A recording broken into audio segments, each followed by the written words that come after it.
VCR Podcast with your host, Vish. They're just bastardizing our childhood and the classics. Chris. Nintendogs drove me.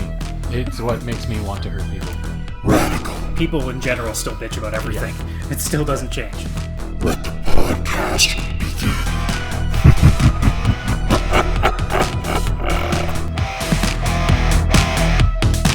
And I fucked up still. I fucked up again. Yes, you did. Yes, you did. I went to take it off of studio mode so I could flick it back normally, and then I forgot to change the fucking source. So it's back on show, and the intro stopped early. Oops! You did it again. I swear to God, one of these days I'm gonna get it right. One of these days. Power. Just not today. Just not today. But this is the, I think, VCR podcast, where it's the only podcast that predates itself in the moment the title is spoken, and Adam also constantly screws up the intro every single week. And that's this guy. This is Adam, a.k.a. CS Radical here, a.k.a. the intro screwer-upper of all time. Obviously, my friends Jen and Chris and Vishal's views are also here with me, but they don't quite have the same effect that I do, I think. True.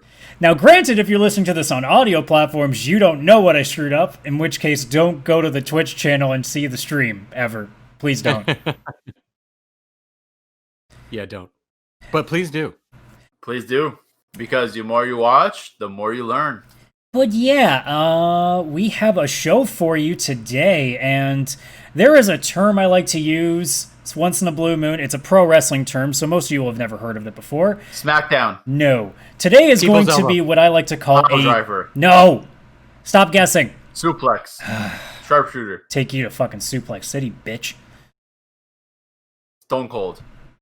So, the term And that you I am smell using what the Rock is cooking. Oh my god. Okay. And I'm muting them already.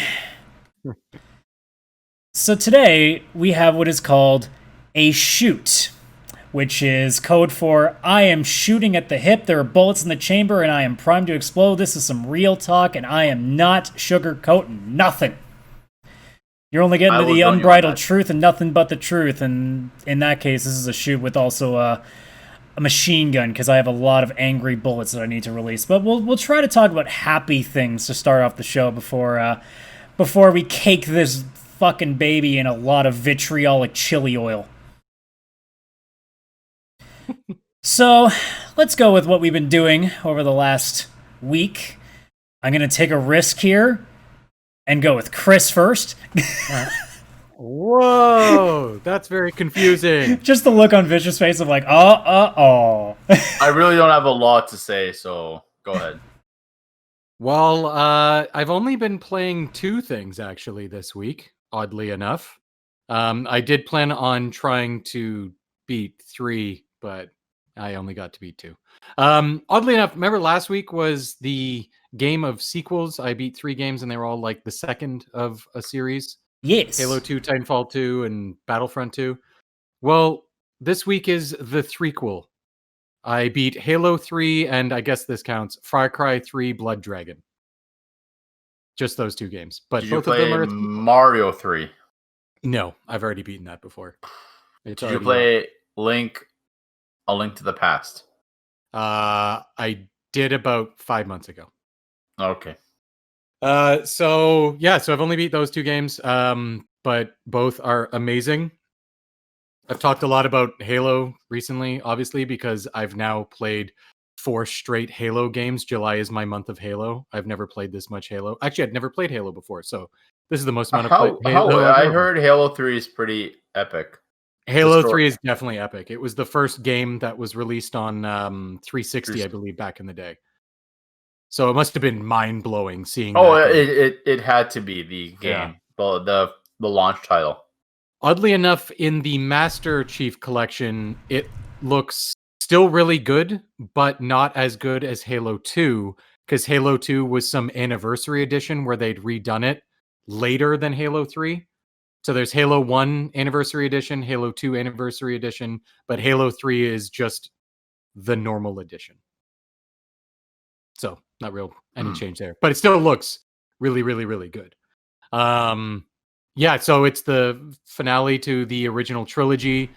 It was a really, really, really good story. I fucking loved it. The final level, you're just basically driving a car through everything exploding, and it's like get to the end before you die from everything around you exploding. And it's one of those ones where the ground beneath you is breaking apart. Which ending is that one? Halo 3. Okay, because I think Halo, because one day I decided to just YouTube Halo endings, and I saw that happening for Halo 1.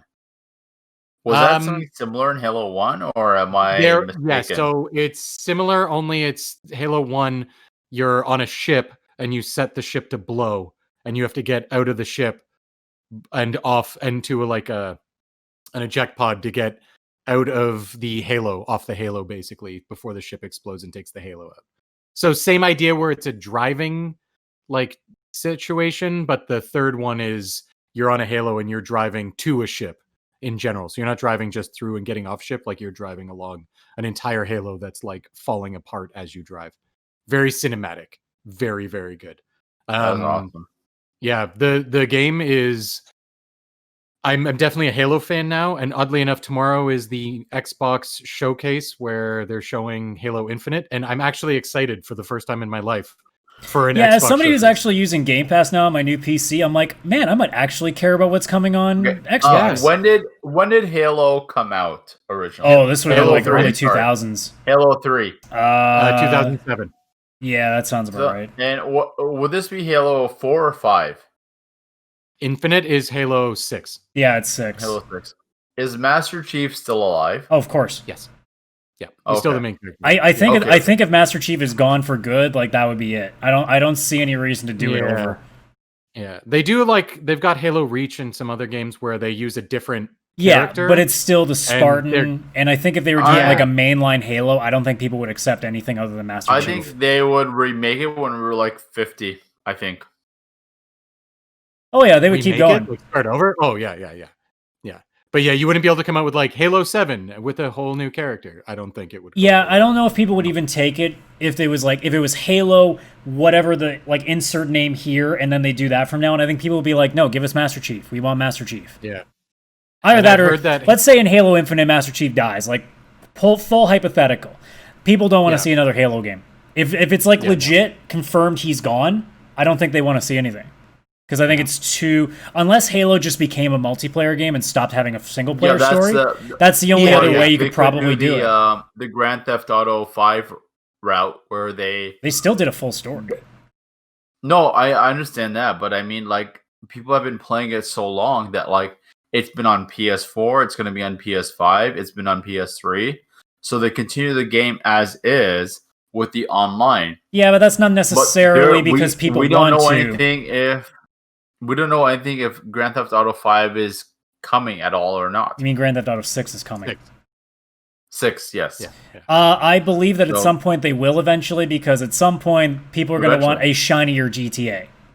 That's the reality. But Grand Theft Auto 5 came out, I believe, in 2013. Am I correct? It is 2 generations old. We know. And I know this because people are still playing it. Hell, I'll even go into it. Like, I'm playing it right now and addicted again. We're still playing it, dude. Yeah. No, you guys are not playing it the way I'm playing it right now. You did not put your entire weekend into that game like I did again. Because it's weird. It's weird, right? Because like it's a game that I used to put a ton of time into on 360 and PS4, and it's just kind of went away. Got back on PC because we were like, oh, let's start screwing around with it because Epic put it on for free. Gave you a cool $1 million to start with, some free shit. And I started realizing, oh, okay, so I can do this now. There's all this other stuff. They had a particular bonus going on this week that made getting money really easy. So I ended up just going nuts. And I kind of just got re-addicted to it. Now, I will say, I'm not the reason that GTA Online still exists because I'm not the guy buying shark cards all the fucking time, which is a stupid amount of money for nothing. Yeah, they're ridiculous. Because that's what I was going to say, Vish. Like, GTA Online does not exist because people want it to. It exists because there's enough suckers still there that Rockstar knows they can just put the game in as long as they want. I feel like Halo maybe one day we'll follow the same model. No, where people would fucking flip. Not even kidding. Yeah, If it was open world multiplayer Halo, people would flip. even with like, if for example, if they were to have a game where it's just online, where like let's just say Halo 7 comes along, Master Chief dies, but the online is there, and the online is there for like 7-8 years, but people are still playing the shit out of it. Well, yeah, but the online's still there in Call of Duty games. People are still playing Black Ops, right? And Halo. So there's a difference between Halo's servers being online and Halo having 8 years of content like GTA Online does. And I don't think people care enough about Halo to suddenly turn it into an open world game. I think they're more interested in just the 5-on-5 shooter kind of format. I personally feel that there is enough people who care about Halo, because when you No. But what I'm saying is I don't think they want the formula changed. Xbox is Mario 2. I know, Nintendo. but it's not the formula anymore if you change that. If it's not deathmatch, if it's not capture the flag, no one wants that. Because those people moved. No, let me finish. Those people moved to Destiny because that's where Bungie went, and they were the guys who made the original Halo games. So anybody who wanted that route went to them and went to that game. There's so many options. I don't think they want Halo to become anything but what it's been for almost 20 years now. In the same vein that there are people that refuse to play the new Call of Duty Warzone because it's another fucking Fortnite. So there are still games out there that, like, if GTA suddenly took away the single player, people would lose their fucking mind, because that is GTA. If it just became an online game, people would be like, no, make GTA Online its own thing and give us a fucking single player game. Because a lot of people are already hating the fact that Red Dead has an online because it clearly didn't need it. And Red Dead single player, which is already really good, could have been a lot better if you didn't waste your resources on an online that no one likes. Like, legitimately, nobody likes playing that online. I didn't even know there was an online version of that. That's the point. That's the point. So again, with Halo, and I'm not trying to say that it wouldn't be a good idea, but the only way you can make that work is separating it. You can't have it be the main thing anymore. You can't make Halo 7 into GTA Halo or change it anything. It's Halo with a campaign and Halo with online multiplayer, deathmatch, capture the flag, like that kind of stuff. And it should never change. There's a difference if you want to change the mechanics or add a new game mode, but if you completely overhaul the multiplayer and change it into something it's never been before, that's something I don't think people are open to. Because I think they're so used to the one thing, because it's almost 20 years of it. Yeah. I think that, if Master Chief were to die in this upcoming one, and it was... Because they're done in trilogies, right? Like, the story seems to be like one trilogy, then one trilogy. Yeah, that's fair. Yeah, and if he dies and they're done, like, yes, I agree. Do not make a Halo 7 with a different character. Give it time, maybe in 10, 20 years. Rebrand the series. Yeah. Like, you However, can if they want to like, hell, you could just would call it it still be Covenant. Halo, or would it... You could call it Covenant. Or you could call, like, you could do anything with that, right? The reason I think that Halo couldn't be redone after a long gap is because of Tomb Raider. Yeah, but that's not the same thing. Tomb Raider was still the same kind of game. And technically Halo has been redone because it was quiet for so long and then Halo 4 happened. So it's not it's not necessarily like what was the gap between? So Halo 3 came out like 3 to 5 years, I want to say, because Bungie Halo left. 3 I think came out in 2007. That was it was 6 or 7 that Xbox 360 came out. And then Halo 4 came out when Xbox One came out. I think Halo 4 was 2011. I think it was 4 years. It's about a 4-year gap. Yeah. See, I love whenever I type in timeline into something, it tells me the year timeline of the games. I'm like, I don't give a shit. So between Halo 3 and Halo 4, because that's not counting Halo Wars, which is the RTS game, ODST, and Reach, it is 5 years. It was September 2007 to November 2012. There were 3 games in between, but none of them had nothing to do with Master Chief. Yeah, they were all like prequels and side stories. Okay. I think they could do a Halo Rings or something, some side story. Yeah, but and you just wouldn't number it because people wouldn't accept it at all. No. Hell, they could do a side game and make it like a Halo Battle Royale to test it out. Just don't make it a part of Halo 6 or Halo 7. Yeah, like Just make call it make it a free to play like side thing, kind of like what Apex. free-to-play, Because yeah. Apex Legends was supposed to be Titanfall 3, that just kind of changed, right? So you can make it work.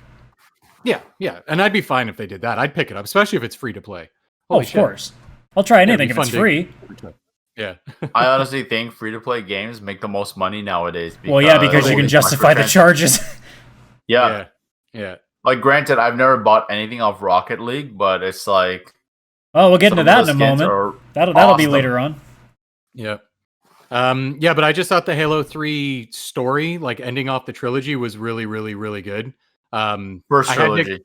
The first trilogy. I did have to go on and read a plot synopsis of all the games, because they're a bit older, so it's not like the cutscenes were super in depth, and it'll just be like, you finished a mission, and then you start the next mission somewhere else, and it's like, wait, what the fuck? Where am I? What am I doing here? Like, there's none of that transition cutscene where it's like, we have to go get Cortana, or whatever the fuck, right? But, I mean, I just thought it was great. It was like, I have to only imagine in the 2000s what playing those games must have been like. It must have been watching... Dude, LAN partying as a kid in like high school, LAN partying with people was just the fucking coolest thing. Yeah. I was in student union in college, and we had a full-out Halo tournament. It's fucking chaos. Like, I gotta get more into the... I gotta try the multiplayer more. And I think I'd do Halo 3 because it just came out. Yeah, you probably have a better bet too, because you get a lot more into like newer players too. Oh, there's a lot. Like, our friend Kyle has been on a lot playing. God damn it, Kyle. God damn it, Kyle. But yeah, so I beat that. Only the story, the main campaign. I had to see how the story ended on that, and I was very, very happy the way it ended. Felt really good. They opened it up for more games, which I obviously knew there was going to be more games, but I just loved the whole story and just the gameplay and everything. I didn't want it to end, and it ended, and I was like, oh, I wanted to keep going. Well, the campaigns are really short from what I'm informed. I mean, for a first-person shooter, but I mean, you're not there necessarily just for the campaign. You're there for that Halo, first, and then moving on. There's a lot of people who play Halo, but never touch the campaign at all. And we call those people Call of Duty players. Yeah, exactly. No, but a lot of them, the campaign is more of a tutorial. And they literally never... Well, in Call of Duty games, more or less, yeah. In Halo, though, the story is actually, like, legitimately well-crafted in comparison. Very well. Like, it's a lot. Is it important towards the online multiplayer? No, it means jack shit. No. It's its own separate universe. That's the thing. Yeah. A lot of people... That's why I think Halo itself could have a significantly long gap and without a new game, because people... mainly focus on the online. Well, given the timeline of games, I strongly disagree, because they've been constantly releasing new games every 2 to 3 years that have more single-player campaigns, plus the RTS games. So I think they understand that they can do both, and they do both very well. I gotta play those RTS games now. That's not my thing, so I wouldn't get into it, but from what I've heard, they're both really good games. Like, for anybody who's big into RTSs, it sounds like that's up their alley. So you said 2 games. Yeah, so the other one is Far Cry 3 Blood Dragon. Nice! And, oh my god. Is that not the best fucking thing? The best tutorial in a game ever? Yeah, like the guy's actually telling the tutorial to fuck off. Like, every time it says something, stop! Just let me kill stuff! Awesome. And then there's one part in the game. So, Vishal, I don't think you've ever played this. Basically, it's an 80s movie, and I'm pretty sure the main character is Danny Glover. Kyle Reese from the Terminator movie, the first Terminator. Kyle Reese, the guy that's trying to get Sarah Connor and get away from. I know who Kyle Reese is. Okay, god damn it. I don't, because I don't remember much. Oh my god, he's the guy trying to save Sarah Connor. Well, anyways, that's who the main character of the game is designed after, and he is like a part Terminator, part RoboCop, part badass cyborg, part 80s cyberpunk action movie hero, basically. Yeah, and it is so self-aware. It even sounds like you're playing a Terminator game, like as you hear the music, and there's all these cliches like scenes. Then the game is super woke, and I pulled up the quote here because then it starts talking about how games don't cause violence. So like you're doing all this stuff and it's like, video games. Like some person over the intercom. And it's like, oh yeah, because video games are really great because they're really good for hand and eye coordination and they help with like stress and anxiety and really help people who are introverts like connect with other people. Then the main character is like, doesn't video games cause violence? And then the doctor girl goes, people who think video games that cause violence are a fucking idiot. And then Rex is the main character is like, whoa, Doc, you can't say that. She goes, no, Rex, fuck is an acronym. It stands for failing to understand our capacity for kindness. It's so good. Oh my god! It's so good. Oh my literal fucking god! Yeah. Holy The fuck, game, fuck. honestly, like it was meant to be a joke. And Yeah. it just ended up turning into like, I mean, it's already using the Far Cry 3 engine, Oh so it was my- already good yeah. as it is. And then just coating it with like the most blatant, cheesy rip-off 80s action Holy movie fuck. and crazy, like self-aware Deadpool level fourth wall breaking. It's so Yeah. good. And if Oh my- anybody who enjoys first-person shooters, and I can't believe Vish has never even heard of this by the sounds of it, you need to fucking play this. Even today, obviously Chris playing it in 2020, this thing's a little bit older. It doesn't matter. Like if it even looks a little bit the agey, thing is the content itself is what sells it. There are sharks with literal laser beams on them. Yeah. Listen, Sorry, I'm doing it wrong. Sharks with freaking laser beams attached to their heads. freaking laser beams. Yep. You know what? I don't know. I'm not into the first person genre of gaming. Dude, and that's you why will there's change a your lot of mind with this games you game at guys have least. Played. This will change your mind 100%. At least on Because this kind of it's stuff, only single player. yeah, you'll love this. That Yeah. fuck acronym was fucking amazing. Yeah. I'm gonna be saying a fuck a lot right now. Can Yeah. you say it again, please? Fuck. Failure to understand. Failure to understand our capacity for kindness. Oh my fucking god, that's fucking Yeah. fuck. I Well, know, it's so good. if we weren't already demonetized on YouTube for language, we certainly are now. Yeah. Who am I Are you kidding? fucking kidding I'm on me? the, You're I'm on fucking this worse show. than I fucking- I'm on this show. We're already demonetized in 2 minutes. Let's be honest. So Yeah, that's true. Also true.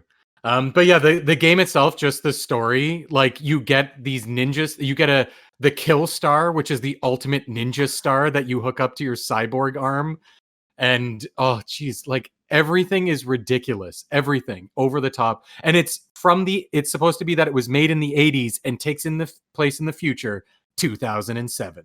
And and the future's ridiculous. It's everything you think is in the 80s. There's not even like you don't actually get like ships and stuff to fly around. You get like badass gliders, which is just like Oh. a hang glider. Like Dude, what the uh, fuck? because it Back just to the literally uses Future everything in takes Far Cry place 3. In the past now. Yeah. Like It's it's all so it is. good. It's literally just taking Far Cry 3 and finding weird excuses to just make it super futuristic. Yeah. Okay. So I definitely look forward to playing Far Cry 3 because I know I'm going to play that soon. I'm going to go back to Yakuza first and Oh, play thank through God! that I because need my fix of Chris enjoying Yeah. Yakuza again. I've been ignoring that. Plus Witcher 3 I've been working on for like a year. But I mean, I think that just Man, takes a it's little on time. sale on PlayStation for under $20. I was almost tempted to be like, Vish, you need to try, and then I'm like, wait, Vish is not going to spend 100 hours in Witcher. No, probably not. Well, But you never- would well- love it, man. It'll be like 2 years from now, and he finally says, "I finished The Witcher." Yeah. I mean, that's going to be me. It's going to take forever. Well, the thing is, I actually do want to play The Witcher. It's just, I don't know. It's like you said. I like to dedicate like my time towards 100-hour plus game, and from what I'm hearing, I have to actually put that amount of hours into it. Like, as epic as it probably is, and where I've heard it is fucking legendary. I don't see myself playing this game because I just find the time to put into it is difficult, and Which is there ironic because he bitches about Resident Evil's fucking time. No. Okay, I think 20 hours a game is perfect. You get it, like the Resident Evil. Like, don't get me wrong, Resident Evil 3 was short, but the quality of the gameplay was fucking astronomical. Oh, That's yeah. the thing. Any game can be whatever length it wants if it's really good. Chris, can you tell me the fuck acronym one more time? Failure. To understand. No. Shoot. What was it again? Hang on. Let me pull it up. Failure to understand. No. Failing to understand our capacity for kindness. But anyways, Failing. Far Cry 3. We're not having a Google session on the podcast. Do that in silence, you son of a bitch. Yeah. But yeah, It's Blood Dragon's amazing, fucking and I'm awesome. Yeah, and so I got to play Far Cry 3. It's just I knew this one was shorter, and July is my month of trying to get done as many games as possible. And oddly enough, beating Blood Dragon was my 40th game this year. That's how many games I beat last year in my entirety. So either Chris is getting better, or he's just picking shorter games intentionally to pad his numbers. I think Chris is getting paid in commissions, guys. I don't know what's going on here. Yeah, definitely. This month, definitely, I wanted to play Halo and I wanted to play Battlefront, but once I noticed they were short, I'm like, oh yeah, I'm just sticking to this for a bit. I've knocked out like 13 games this month or something ridiculous already. So, what's your goal for the month? Like to finish games? 4. I'm supposed to be 4 a month, and that'll make me be 48 a year. So you have tripled your goal. Yes, for this month. Yes, actually, I've been over every month. Exactly. Yeah. So let's see how high I can get it. That's my new goal. Yeah. Yeah, so, but that's all I played. Those 2 games. And like I said, I really haven't even put any time into Crosscode. I got hooked on grinding out stuff in GTA, so I've just been kind of enjoying that. When I left you guys, I think it was like level 21 or 22, something like that. I was definitely low 20s. I'm level 54 now. Holy and have shit, have $4 million in my bank. So jeez, apartments for everybody. I may have spent a little bit of money. But, or not, sorry. Yeah. I'm spent a little bit of time, a little bit of money. No, I haven't bought any fucking shark cards. What am I saying? But yeah, I still enjoy it. I'm surprised how much I've really enjoyed it again, just because I found the ability to be able to kick people out of a public lobby without having to actually like physically kick people. I just turn off my connection for 5 seconds and it cuts everybody out when I come back in because it finds me, but it doesn't find everybody else. So doing solo stuff, because a lot of the stuff to make a lot of money requires you to do it in public lobbies, and it's really hard to do because everybody just wants to fuck up your shit. Because most people now that are playing the games, they either just like killing shit because they're assholes, or they have already got everything they need in the game, so the only thing they get out of it is trolling people, which means they're mega assholes. So in this manner, I can at least grind stuff solo. I think if I brought any of you guys in and we tried to do it together, it would start catching people because there are more IPs for it to find. Yeah. So eventually they would match us up. I think it's harder for when it's just one person because there's so many other lobbies they dance in between. So I found like there are some points where I can cut people out and somebody will be back in 2 minutes, or I've had like an hour straight where nobody comes in the lobby. So it's been great. Wow. So I managed to do a lot that way, and we definitely are set up for heists now. I've at least got one building for another heist. No, what? GTA. Oh, okay. Heist. I thought you were still talking about Crosscode. That's what I was wondering if Crosscode had heist or not. I was a little confused. If nobody's listening to this podcast, don't feel bad because Vishal's not listening either. Yep. There's the bingo card again. But yeah, well, no, I haven't played any Crosscode really. Like I plopped it in for like 30 minutes, did a couple of side quests, but that was it. But for the most part, I've had a bunch of other shit going on. Like obviously this bullshit last Wednesday, other bullshit that we do on Thursday. So Crosscode's had to take a bit of a backseat recently. I'll probably go back to it depending on, because the weekly update comes tomorrow. So if the bonus is different and it's something I don't have in GTA, then I have no excuse to really go crazy grinding now because the money's not going to be as good. Because I was making double what you normally do doing what I did over the weekend. So it was a little bit better that way. Mm-hmm. So I'll probably get back into Crosscode. Like I said, I think I'm maybe not even halfway still. So I've got some work to do in that still, and it's still fantastic. But yeah, GTA is kind of taking up most of my time. So we'll move on to Vish then for the little things he's done. So yeah, literally little things. So I watched this one movie on Netflix called The Old Guard. And I believe Chris, you also watched it, right? Yep. So it was a really cool movie. Mainly because I love Charlize Theron, and she kicks ass so much. Yeah, ass. And she's just so perfect. Hot. Yeah, so perfect.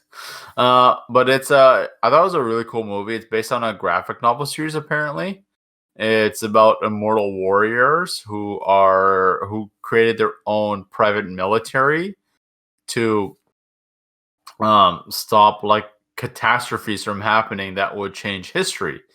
And after years and after centuries of living forever, they kind of like stop caring about their mission. But then another one pops in and joins them, and then they start to realize like, hey, what we're doing actually is saving and helping the world. It's the whole butterfly effect, that what they're doing is affecting other aspects of the world and other aspects of their lives and other people's lives. So I thought it was cool, and there's definitely going to be a sequel because it's getting a lot of views on it, and other via Netflix and any streaming, and also the way the movie ended. It was a what I call a teaser ending, like God of War 2, which is the only reason I dislike God of War 2 opposed to God of War 1. God of War 1 had a like satisfying end. God of War 2 is like, hey, fuck you, you gotta buy a PS3 now. So yeah. It's the Empire Strikes Back ending. Yeah, essentially, yeah. Wait, who got frozen? You're right. No one got frozen. No one got frozen. Oh. Or carbonated. No one got carbonated. Yeah. No one got sodaed? Actually, somebody technically did get trapped in a carbonate state form. This is true. Because it's not carbonated, Yes. it's carbonated. It's carbonite, Carbonated not carbon. state form. So you said carbonated. Nobody got soda popped. We don't know. We don't know. We don't know if he or I'm she willing did to or take not. a safe bet on this one and thinking I don't think anybody got drenched in soda pop. I've seen the movie. They and I got can drenched confirm. though. Likely Just not with Coca-Cola. No. It was a really cool concept, and the action was really great. I'm looking forward to what the next movie will bring, and I feel like this is a movie that like the first one's like a cool introduction, but then the second one's gonna be like, oh shit! Like I feel like it's gonna have the Dark Knight, Winter Soldier effect, where the second one is like, this is turning into something awesome. I had a real moment to be like, what the fuck is the Dark Knight Winter Soldier? I'm like, no, he's talking Cap. He just never said Cap. Yeah, okay. No, I had that moment. I'm like, what the is this some animated shit that I don't know about? What the hell? No, it's 'Cause that's possible. I like. I get what you're saying. So yeah, I haven't been able to watch any more Studio Ghibli movies this week. That's okay. Pretty I much have you've one. watched anyone that I remember other than The Secret World of Arrietty. So anything else you say, be like, I don't know what it is. But yeah, it's that's really what I've been doing. I haven't been able to even touch Devil May Cry this week. So Well, I don't have no a lot to say, no but nudity one for thing you. I thought. No nudity for you. There was some No, no. fantastic nudity last week. Yeah, there is. But one thing I do want to mention is that I was reading up today. Apparently, one of the actors who's going to be in the Mortal Kombat remake movie got apparently like sick, like had like a queasy stomach from the fatalities. So Nice. it seems like the next movie they are not like holding back this time. I'm They're okay. I'm actually interested. I'm Oh, okay. I am I'm going in so expecting. fucking I'm happy going about in that. expecting gore. Unlike me in horror movies where I don't know when it's coming. I know when it's fucking coming in Mortal Kombat.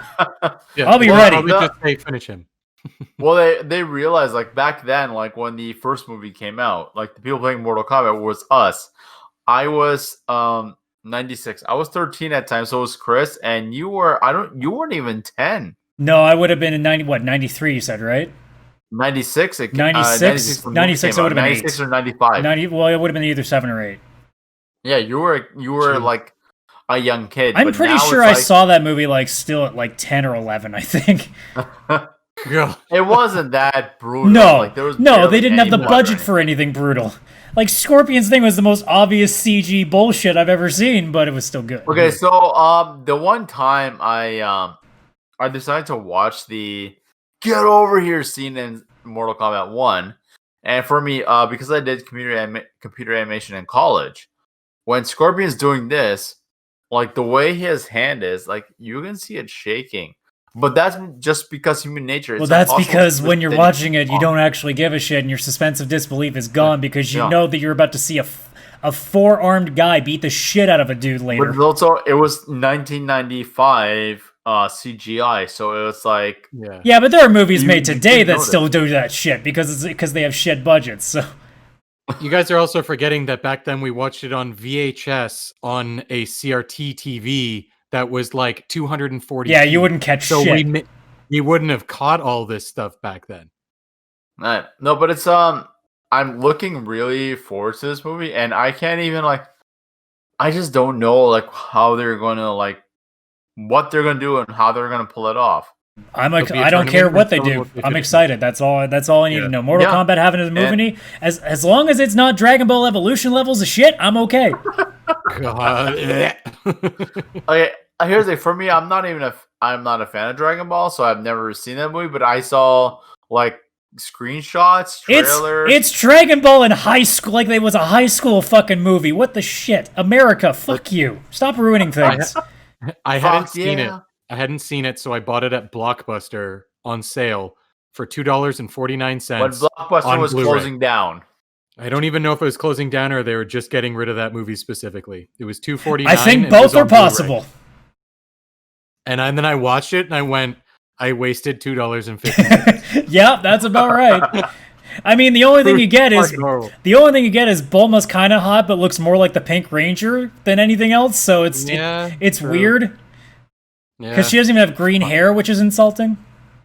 Yeah, the fucking movie. Fuck that. But yeah, movie. it's its own thing. But anyways, we've tangented long enough, so yeah. So there's not a lot of big. Honestly, that's all I have for this week. I've just really watched the Old Guard. So Adam, you're here for me. So where are you? Where am I for you? You're the other way.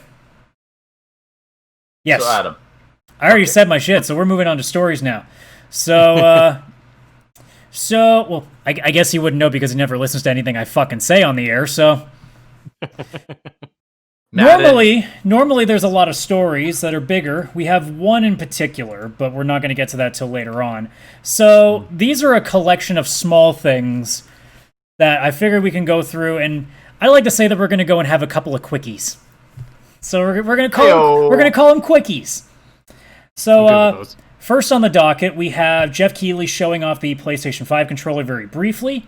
Yes. He did show a little bit of Astro's Playroom, which apparently comes free and installed already on the PS5, so if you want to test out how everything works, including the graphics, the speed, and the controller itself, you can do that. I actually probably would do that. That'd probably be the first thing I do with PS5, is just to get a sense of what it 100%. Is. Oh, yeah. I did like that he was like, oh, and you can blow into the controller and it does stuff. I'm like, the Wii U did that 10 years ago. Yeah. Not very well, but they did it. So that's not that cool a feature. But it was more just him showing the controller itself. It looks like 10% bigger than the PS4 controller. He also did say it had a little bit more heft to it, which I'm okay with because sometimes controllers are a little bit too light. They feel like... Yeah. And especially if motion isn't the big issue. Like, if you're not going to have to do this bullshit moving the controller up and down, a little bit extra weight's not going to make a deal. So, it's perfectly fine. And again, I like the look of it. I don't care what everybody says. I think it looks perfectly fine. I think people are just overreacting because that's what the internet does. You know what it is? It's the Avengers Quantum Realm outfit. And people don't like that. Yeah, well, it is what it is. The only thing of note that really happened, because he didn't really go into much. I wasn't expecting much. I think people expected he's going to show so much more. No, he was going to show the controller and briefly talk with one of their reps at PlayStation, who is obviously not going to say much because why would they do it there and not on their own show? Yeah. The only thing that they said, because apparently, and I didn't know about this, and I'm amazed I didn't because I spent enough time on Reddit that I figured I would have seen a story this stupid. Apparently, people actually lined up outside stores thinking it was pre-ordered. Oh. To which I go, what was I thinking? Of course people are that stupid. Yeah, absolutely. What the fuck? A quick Google search. Nope, that's just too hard, too difficult. Too much work. Quick if in the car. only we had a device to do that on the spot for us. I know, time right? to Google it. The only thing I can think of is there was a rumor going around that Sony was going to announce the date But that has nothing to do with pre-order, so I don't know. Like, apparently Amazon had the pre-order up, but it wasn't actually a pre-order. It was just the framework of the store.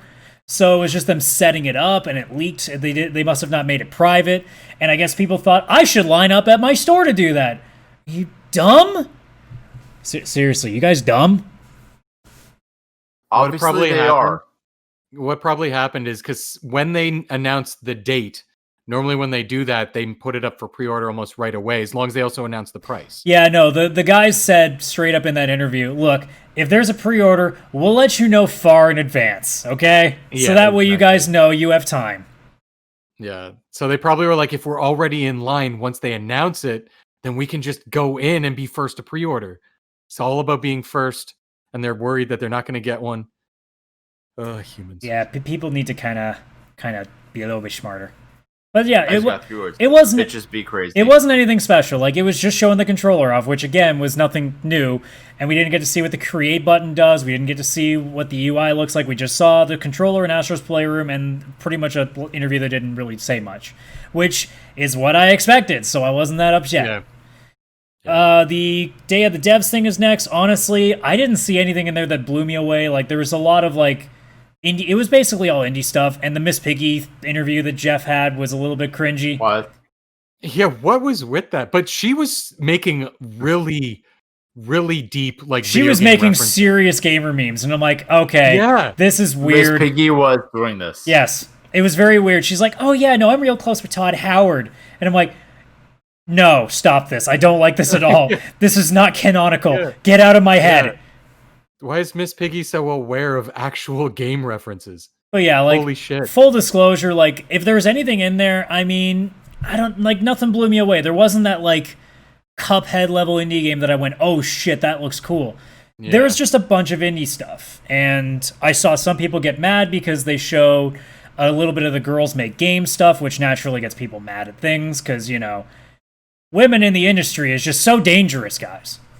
The only thing that I will say is the games they showed were kind of silly, and I hope they're free because I would not pay money for them because they didn't look that good. I know that. Look. I'm going to preface this. I know that they're games that were made by children, and they just took the design and actually made the game.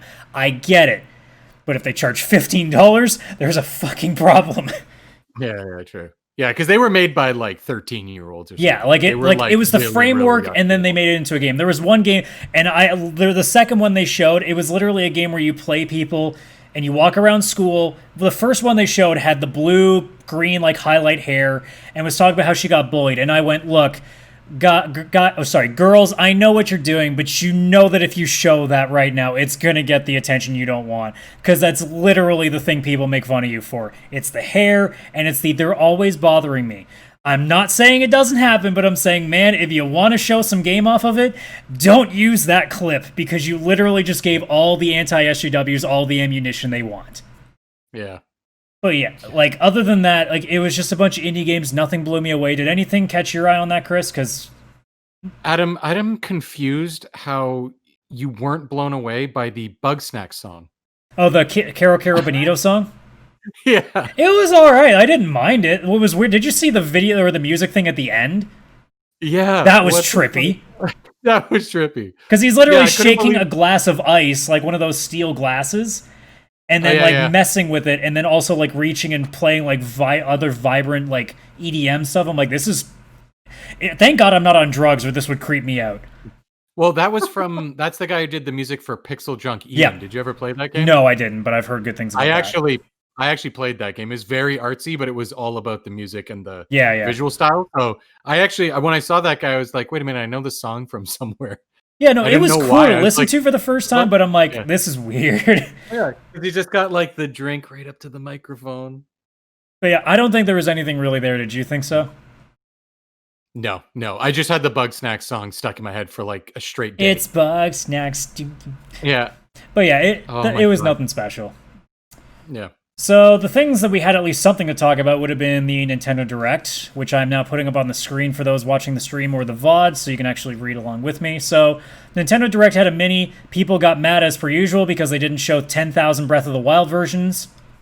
Yeah. Like, it showed 5 games, and I don't think people understand that a mini doesn't necessarily mean it's going to be Mario Odyssey 2.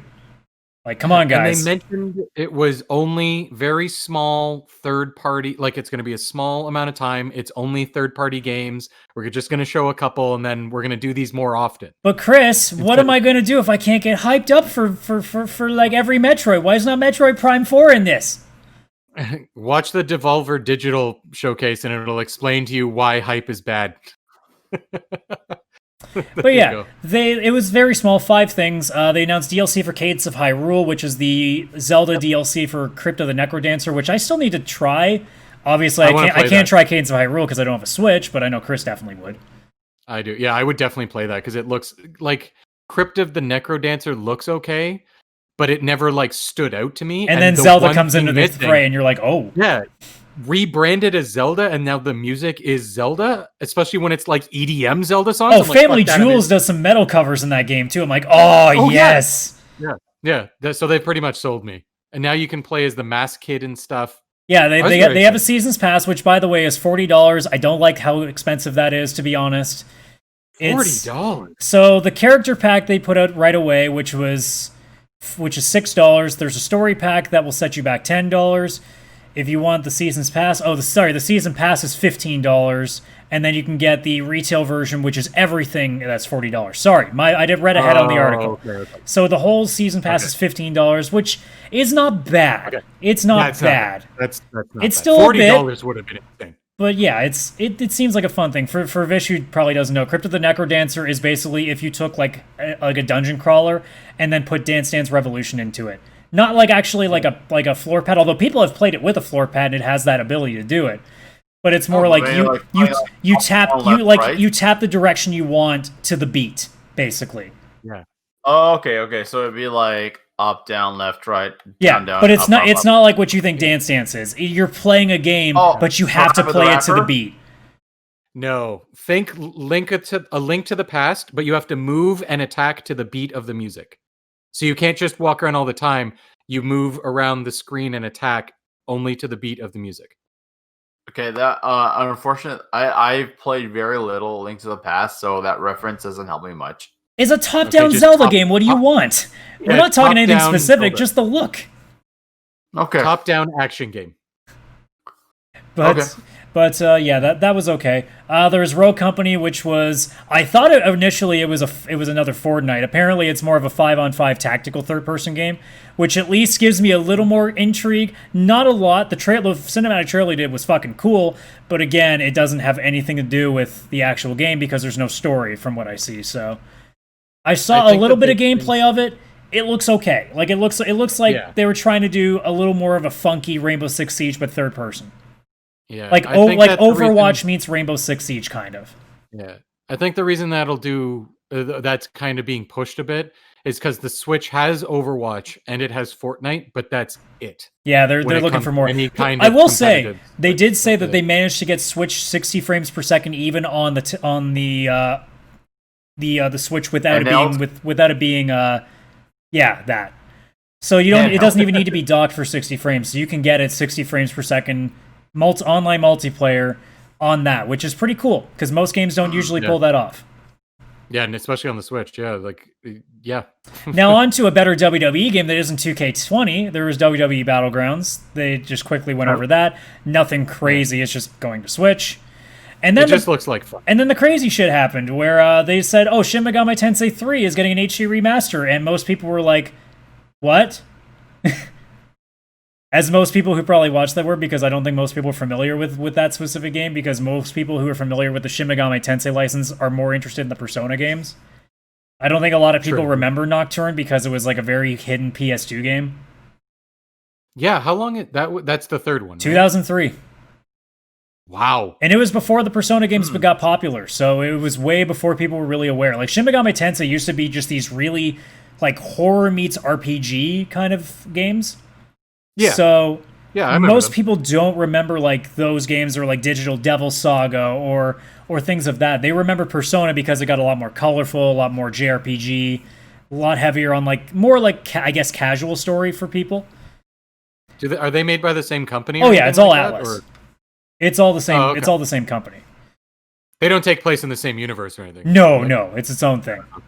And then obviously they finally broke off with Shin Megami Tensei 5 finally being officially announced, which has been a long time coming for people. Yeah. I'm pretty sure the last game was like 3DS in like 2013, 2014. Like it's been a long time since they've had a new game in the numbered franchise for that. But that was it. Nothing crazy. Nothing crazy for a Nintendo Direct, which again was not a first-party showing, guys. So you weren't getting Prime, you weren't getting Breath of the Wild 2. Relax, it'll come. There's a pandemic going on. It was just more of like the, let's say, secondary titles. It was all their partners, and it was an 8-minute video. It was nothing crazy. It didn't take your time up at all. That's why I posted even for us to look at, because it's 8 minutes. We all got 8 minutes. Yeah, it was nothing. It's not a 2-hour stream like the Day of the Devs was, because I skimmed through the crap of that because I couldn't do it. To be entirely honest, if it even if it was like a Mario or Zelda or like any of the first-party Nintendo properties, I wouldn't want to see a lot. I would just want to see like maybe a 10-15 minute clip of it. Well, you sir are not on the hype train like all these people get to. In total, like I don't want to see like when Resident Evil was originally supposed to be a Nintendo exclusive property. I don't want to see like too much of it. I think like if I see like a 5-minute thing, I'm good. I think it depends on what the game is, but yeah. Let's see. So that's all the video content. So the next thing up, quick thing, Final Fantasy XIV, they're changing the free trial. Now, I was not aware of this. I thought, because when I read it, they raised the level cap, you get free shit. I'm like, okay, that's cool, but isn't it just 30 days still? I didn't realize that for a long time, they just straight up let you play as long as you want, but you're capped at this level. I didn't know they did that, because the last time I played 14 was like 5-6 years ago, and it was a 30-day trial like all games usually are for MMOs. So now, and this is really cool. So if you play the free trial of Final Fantasy XIV, you can go as high as level 60. You can play as far as the Heaven's Sword DLC expansion. You get a couple of classes that normally weren't part of it. You get Starter Edition. You get all the upgrades a part of that. You get all of that for free. You basically can play an MMO for free. Like, that's really what it is. And then if you want to keep going, then you buy the expansions. That's really cool. Yeah, that's what it needed to get to, I think. It was...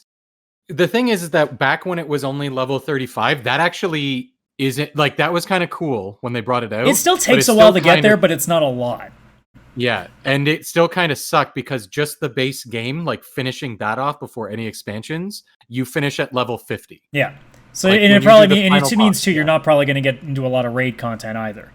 Yeah, no. So there I don't think you could get into any raids. You could do dungeons, but it was like 4 people. Now, for those unfamiliar, 14 is still a pay monthly subscription if you go full into it. But it is nice that if you want to play the original form of this game now, you can do it completely for free. It doesn't cost you a dime. And you get some decent shit. I love that, and I wish more MMOs would do that. Because too many, they don't give you anything, and then most now are free to play, but the ones that do charge, they don't really give you that much. So it's nice to see that Square, after, I don't know, like 10 years, finally, was nice to their public, but, You guys want to know something funny? Guess where my character is in Final Fantasy XIV? A Kursmeister. No, where I am. Like how far in the progression of the amount of the game. Like what level I am and how much. I don't know what the joke is here. So at all. Yeah, I'm level 60 and just finished the Heaven's Word part. As in, I'm just past all the free. Oh, shit. What did you start off at? Well, no, it's because I bought everything back in 2014. So I've been playing the game for a while, and I actually own the expansion right after Heaven's Word. I think I actually own a couple of them because Final Fantasy XIV on PS4 actually got a lot free, I think, 1 month. Yeah. And I might have picked that up. I don't remember, but it's, Yeah.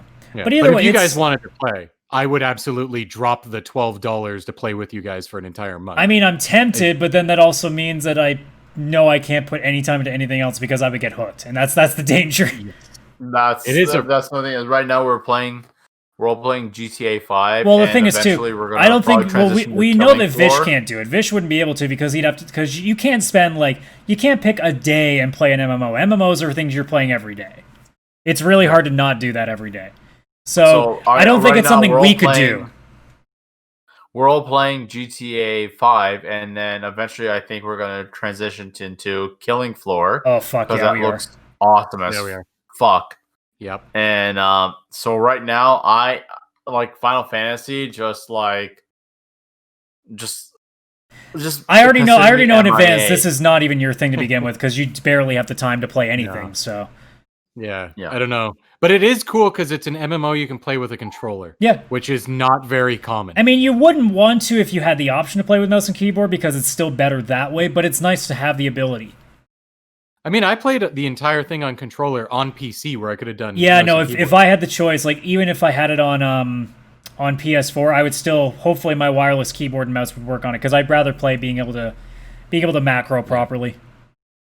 Yeah, and the good thing is it's crossplay between PS4 and PC. Yep. So no matter which one you want to play on, we can all play together as long as we sign up for the same server. That's the Yeah, trick. that's the point. I think I'm on the Speaking of Marlboro free to server. play, we got Rocket League, which is going to go Yes. free to play in the summer, and that's where one people of stop the- being happy because apparently people still hate Epic that much. That was one of the first games that was like full out free to play, and you didn't even need to get a lot for it. You just, No, the Rocket League was gameplay never free to as play. is. Yeah, it was never free to play. I got it for free. Yeah, it was free for a month on PlayStation. Yeah, you got Okay. the PS I Plus. guarantee you that's what it was. It was free for a month. That's how I got it. It launched on Possibly. PlayStation on PS Plus. It was the PS Yeah, Plus games Psyonix that was month it smart launched. as hell to get that out for free right away. And I've actually put money into it since because that game is way better than $0. I had to tip them Yeah. something. It's But yeah, it's officially it's going to great. be It's free. so replayable and so fun. It's officially now free to play as of, let's see. I know it's summer. What's the actual date? I didn't see a date. I don't know if but they've I actually know set a that- date, but it's going to be in the summer. So it's moving to Epic. Yeah. If you get it on Steam, you still can play it on Steam and you will get the updates. But it will be off the Yeah. store as soon as they move it over, and that's it.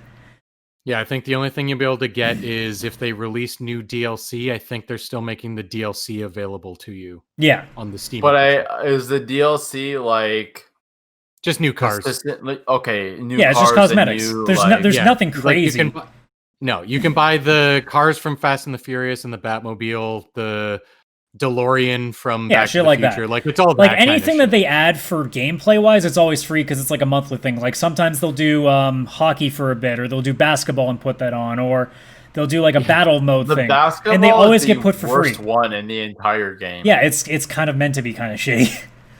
yeah.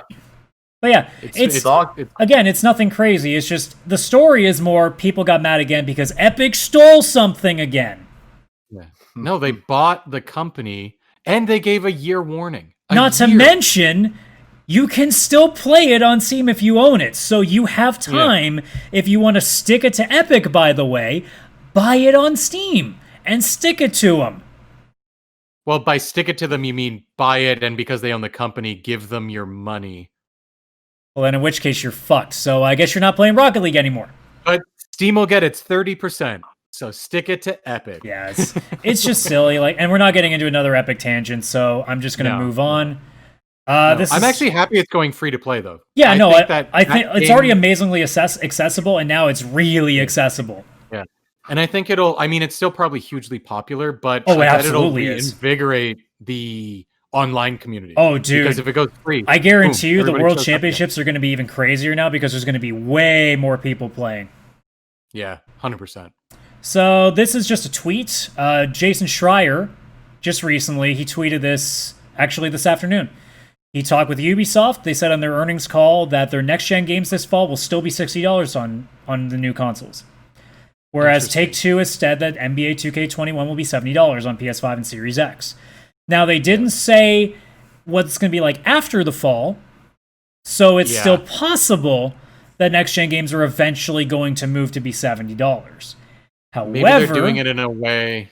Yeah, sorry, go ahead. well, however, I think it's more Ubisoft's in a bad spot right now and shouldn't Yeah, piss that's people off any further. So they're probably being like, let's be nice for a couple months and see what happens. Yeah. Also, let's be completely honest here. A lot of people are probably watching what NBA 2K21 does. I wouldn't even and be see how it goes shocked. for 'em. I wouldn't even be shocked if no game at launch other than that is $70 at launch. Yeah, I will be. and then they see how I it honestly will affects- be surprised because I think they want a guinea pig. Yeah, and what a good guinea pig. Yeah, because nobody should be buying the game to begin with because it's a fucking Exactly. it's a fucking casino. Yeah, exactly. So yeah, Vish missed the conversation. Short news: Ubisoft said straight up that their games will not be $70 come the fall for next gen consoles, but didn't say outright that they will stay that way. So we're suspicious that it might move to $70, but I get the feeling that they're waiting. We're gonna be discussing more of how. I'll that's get to totally that. Jesus, how many times are we gonna foreshadow this? But yeah, no, I'm Foreshadowing. more just thinking that they're probably, like I just said earlier, they're gonna make NBA 2K21 the guinea pig, see what happens with sales because people might not want to pay $70 because they're trying to make money off of a dead person. Go figure. Way to go, Take-Two. Yeah. But yeah, There could also be like the business side of it where Ubisoft is not like their new Assassin's Creed. I think it's going to be more powerful on the newer systems, but I think it's just going to be like the loading times and stuff like that. Yeah, I think that the game itself is not going to be overly different from the two generations. no, Like, they're I still building don't think the upon- $10 increase is really worth it. actually looking forward to this one until recent events. Yeah, how many are you seriously foreshadowing again? Foreshadow. I'm not. I didn't mention. No, anything. I'm cutting you. I'm cutting you off. But I think their business decision is if they, I think it could also be a part because if they release it $10 more on PS5 and then cheaper on the PS4 and Xbox Series X, that'd force people to buy the version on the older console because they're like, well, it saved me $10. Why would I buy it for the new system? Why even bother? And apparently, most of the games you should be upgrading anyway, so they can probably get what they want to begin with. Oh yeah, because then they could buy the PS4 version and they get the free upgrade to the newer one. So it's $10 anyways saved. Yeah, that's exactly what it is. So they're like, well, if we make it different prices, they'll buy the cheaper one and get the free upgrade. Oh yeah, that's 100% what it is. So they're like, we'll make it the same price until there's only the new generation version, and then we'll hike it up $10 because they have no choice. I'm just looking on my Twitter. I don't know why. Oh, I know why. Well, I'm just looking on my Twitter feed, and it says #gloryholes is trending, and that's because that's because I can't remember where. I think it might be here in Ontario, but some government somewhere, I think it is Ontario, saying, look, if you're gonna do sex acts in public, do them in like places like glory holes to prevent like contact. And I died laughing. I mean, it's trending on Twitter probably for that reason. But yeah. When we're on break, I got a good story for you guys about glory. I don't even know if we're gonna go on break because at this point, like we're almost at the end before Ubisoft. So yeah. I mean, if you gotta go take a piss, just put your mic on mute and leave. But anyways, we're gonna move on here to. I literally just did that. Well, so then you did exactly what you're supposed to do. So this is the fun story where I start getting annoyed at shit, and we're not even at our main story yet. So Metacritic has now decided that they're going to do their user reviews from now on, that you need to wait 36 hours upon the game's release to actually put in a user review. And they also insist, as the article that I have up on screen here, that it was not a reaction to what happened with The Last of Us 2. To which I say, Metacritic. Do you think we're that stupid? Yeah, that's definitely... Because Warcraft 3's thing came out and got bombed. A lot of movies have come out and got bombed. But this video game, which is, in most people's minds, a masterpiece, and is still the most divisive game in the last year, all of a sudden there's a change. I don't think there's any coincidence to this at all. No, it can't be. Just admit it. Just admit that you got tired of all this flack. Just say that enough either journalists or people or even Naughty Dog themselves bitched, and you caved. Just admit it. Now, let's move on to what's important. Does this do anything? And the correct answer is no. This does not change shit. People, if people are that homophobic, transphobic, or whatever the fuck they are, whatever bigoted piece of shit they are, they're still going to review bomb the game. They're just going to wait a day and a half to do it. All this does is if the game is 5, 10, 15 hours long and you can finish it before the 36-hour window gets done, people are annoyed that they can't review the thing that they love. That's annoying. And by the way, Metacritic, no offense, no one cares about the user reviews anyway, so who cares? That's my honest thing. Who cares?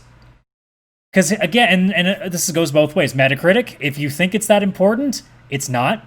And gamers, if you think it's that important, it's not. Yeah. The user review score on Metacritic doesn't mean shit. The critic aggregate doesn't mean shit. We've gone through this before on this show. Metacritic does not fucking matter. And the fact that the games industry has robbed companies of their bonuses because they didn't make a Metacritic rating. Companies have legitimately lost bonuses because they got an 84 and their contract stated you had to get an 85 for this bonus.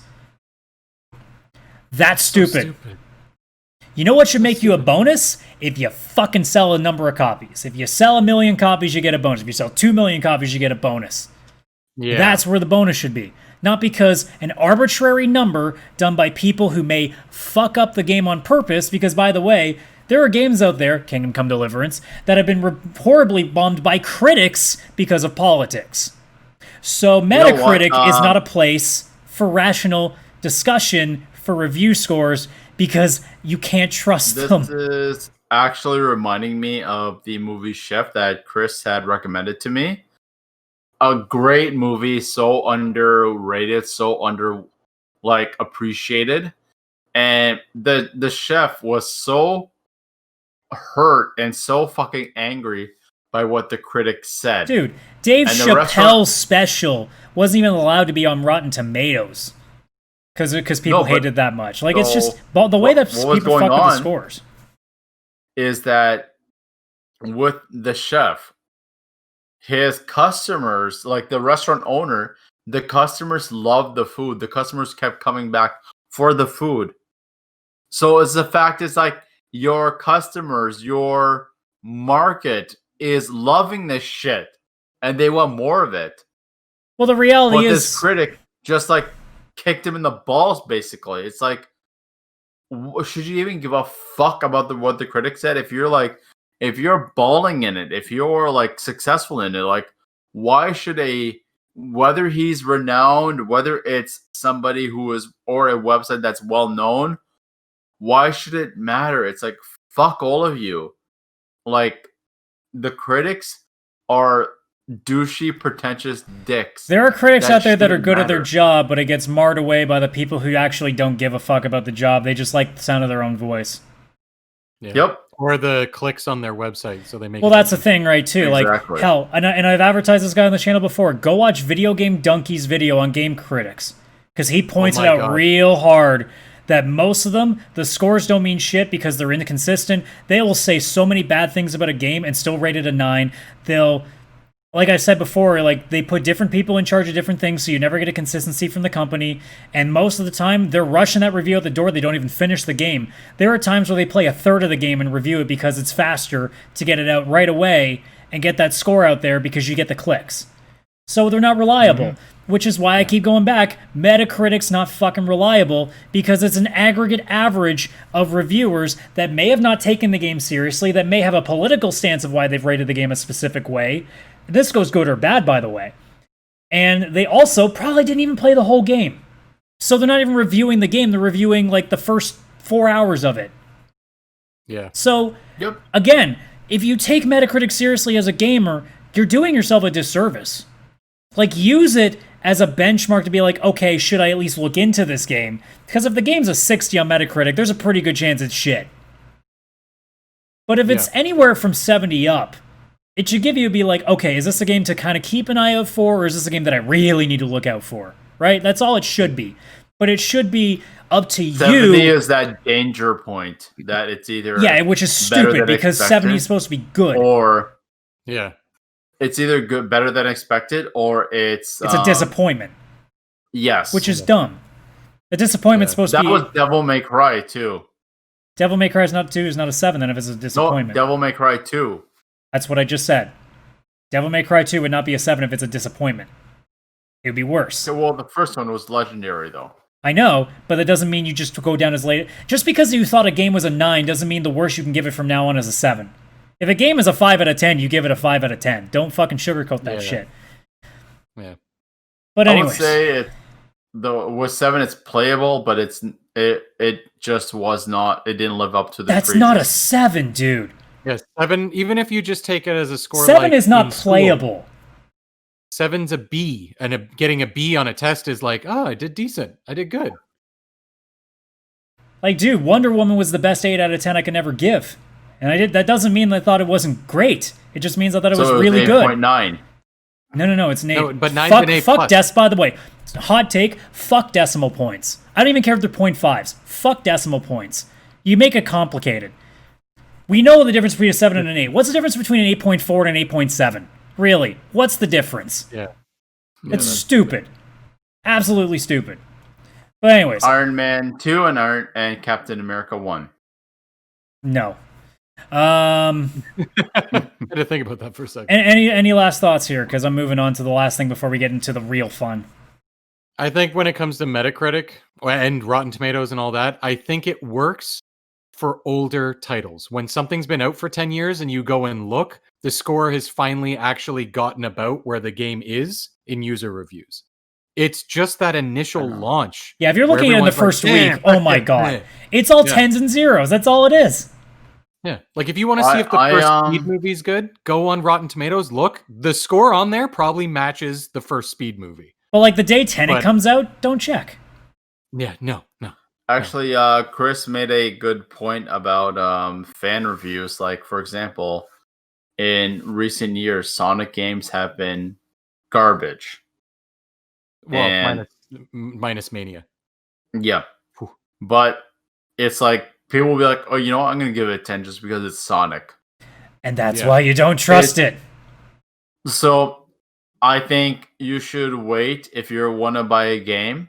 Wait 6 months at least until launch happens. Trust your gut for once. Like, most of us haven't been playing games since yesterday. I get a pretty good sense when I'm going to like something now. Yeah. You know? There's demos.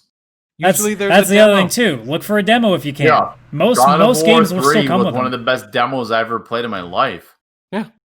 But anyways, the best demo is Tony Hawk because you could basically just play the first level over and over. Yeah. And over.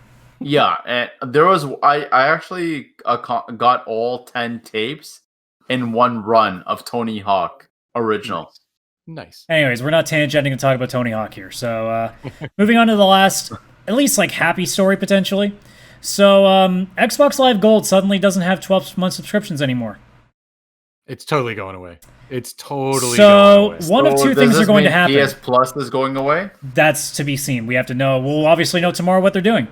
What Xbox is doing. Sony, so one of two things are happening. Mention. One of two things are going to happen. They're either just straight up saying Xbox Live Gold is done. It's done. Gone. Or it's just attached to Game Pass from now on. Now, if it's attached to Game Pass, do you think you'd have to have it still to play online? Maybe. I'm not sure about that. But if it's saying, look, here's Xbox Game Pass, but look at all the stuff now you get for the same price you would have paid for Xbox Live. You're already paying for Xbox Live. Now look at what you're getting. So it could be the other way. It could just be saying Game Pass is now included. So it would be like me being like, I've been playing for PlayStation Plus forever, but now I get PS Now with it too. I'm like, okay, that's fine. That's perfectly fine. I'd be happy with that. Now, if it's the opposite, if it's Xbox Live Gold is gone, then Sony, I'm sorry, but PlayStation Plus has to go. It has to go. Yeah. It just, you can't, even if you were like, let's say it's only $2 a month now. No, it's got to go. You got to even out. Because now we look stupid as gamers if we're paying almost $100 a month or $100 a year to play online. We look stupid. That's what it is. As a PC gamer, it's kind of like... It's stupid to begin with, but the discounts and the free games, you kind of take you take and go with it. But now imagine this. Oh, sorry. Go ahead. Oh no, I was just going to move on with another thought. So you go ahead. Oh, well, I was just going to say, imagine they actually do this. They make online free, as it should be. Just to play a game online should be free. I'm okay. But you pay for Game Pass, but they keep the gold part, as in those free games, because people are like, so you're saying multiplayer's free, but if you want the free games every month, you got to get Game Pass. Yeah. So in the opposite, you don't have to pay for online multiplayer for PlayStation, but if you want to get the free games and the discounts, then you get PS Now, or they just rebrand PS Plus as PS Now. Just multiplayer is no longer needed. Or no longer included. It You could just be get it free. like- I'm okay with You that. get- What Yeah, about the free games? Well, for that's 2 months? what it'd be Like, saying is like if you want to get the free games and the extra discount, you'd have to get either PS Now or Xbox Games Pass, which honestly I'd be fine with. That's fair. I just think it's silly that you have to pay for multiplayer PS today. Now is affordable for just streaming the game online. Well, that's what I mean. If they coupled it all together now It's with the Netflix, same basically, price, for gaming. it's definitely a little more enticing. So if they 'Cause, straight yeah. out come out and say, okay, Xbox Live Gold, gone, you don't have to pay for it. Get Xbox Game Pass, and you get the discounts and the free games now. That's all it is, and it's the same price you'd normally pay for Game Pass. I'm good. Yeah, That's perfectly fine. Because if you don't pay your PS Plus, like you decide this month, okay, I don't want PlayStation Plus or Xbox Live Gold anymore, you lose those free games. Yeah, right? you can't even play them on. anymore. So it would be weird. I think they'd have to like that's the thing too, is what do you do about the licensing? I don't know how they have to code that, but I mean if they remove PlayStation Plus or Xbox Live Gold, how do you access those games? Unless they just say anything like they could say, look, anything that you get, we're just gonna flag it as free from now on. They could do that. No, they put it like Game Pass would be easy because the free games are just added into Game Pass. Because you still download the game. That's true. They could do that. Subscription. They're just games per. Well, no, they couldn't do that because they're only put on monthly. You can't keep it on Game Pass. So they would have to maybe they would some have to permanent. attach it somehow. But either way, like that's Microsoft and Sony's problem, not ours. Yeah. And so they do that. They put it in. But also, if you have Game Pass or PS Now, it makes sense. Have a discount for games as well in the store, just like PlayStation Plus. Yeah, and like Xbox discounts Live. normally without PlayStation Plus are still pretty good. Like sometimes, like most games, they don't have a PlayStation Plus sale price. Like I'm about to buy Dragon Ball Fighter Z finally, and it's 84% without a PlayStation Plus price. There's no added discount. Not everything has a PlayStation Plus discount, which is unfortunate. It kind of sucks, but it is what it is.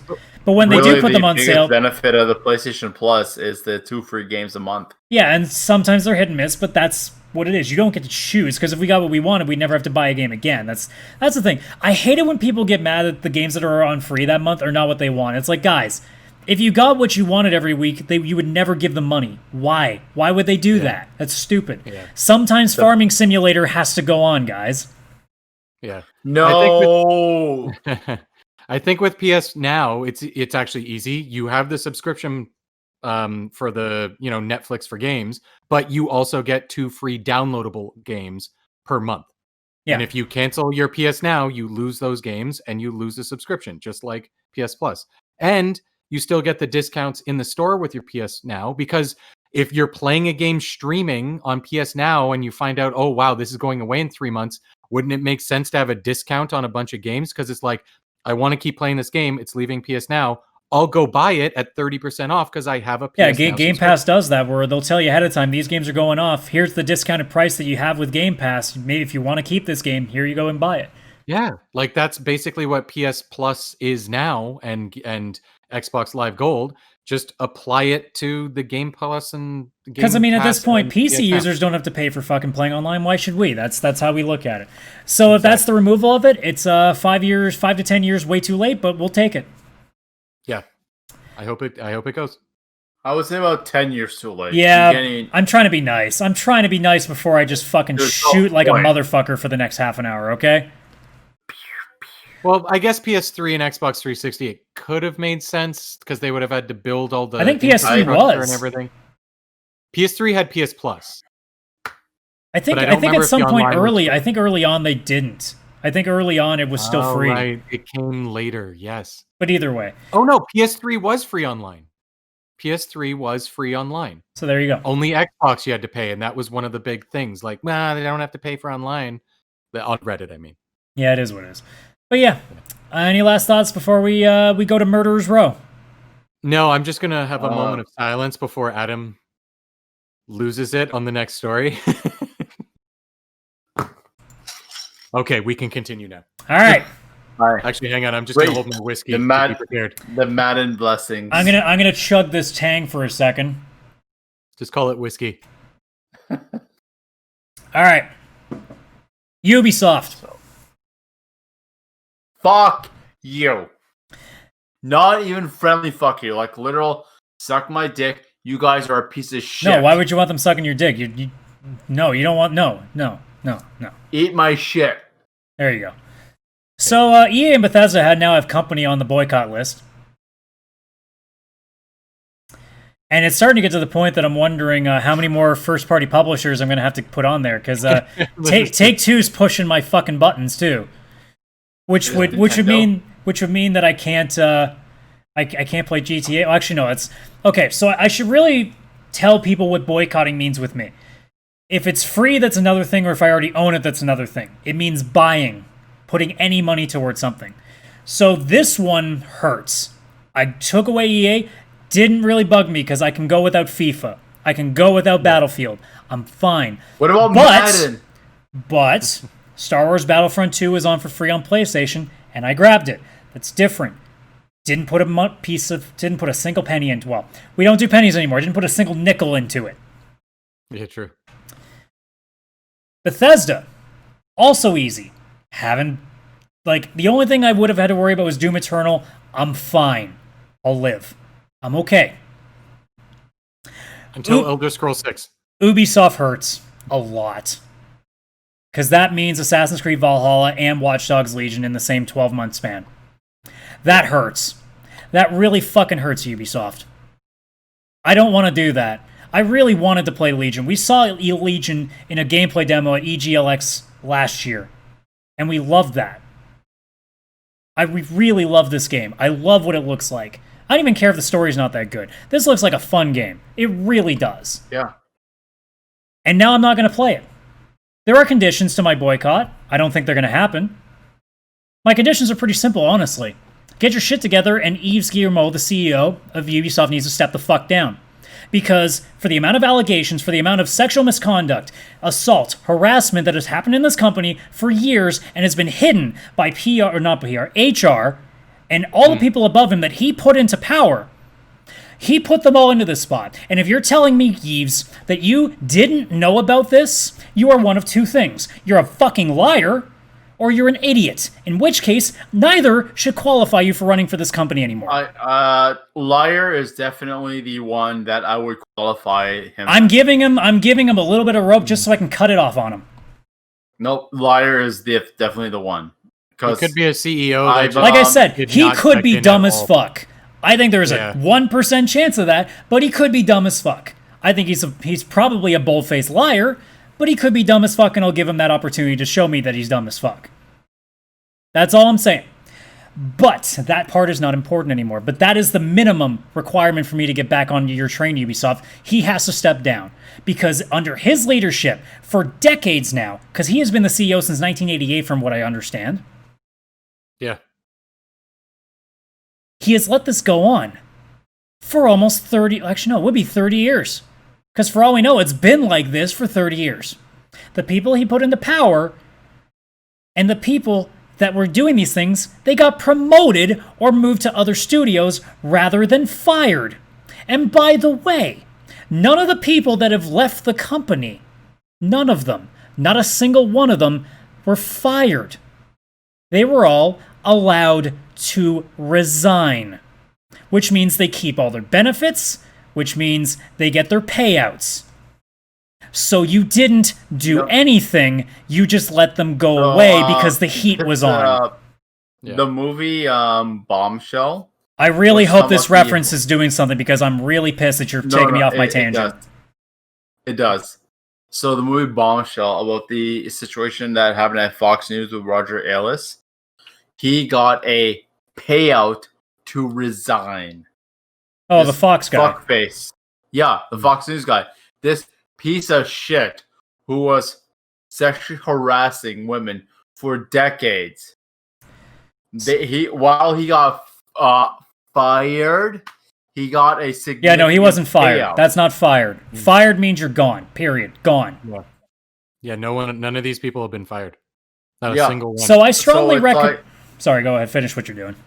No, I'm sorry. No, this is the situation that was happening. I need more of this. Him? Yeah, I need more of this too. Go ahead. That was happening to Roger Ailes. That's like, oh, you've done a lot for the company, so if you resign, we will do this for you. Yeah, no, fuck them. So they don't get that opportunity. You. Why do you get to be a motherfucker piece of shit. They already have millions of dollars in their harass fucking bank account. They don't need any People like more. this. If you spend it all in fucking strip clubs, which one of them did, apparently one of them always did his business meetings in strip clubs so women would never go to them.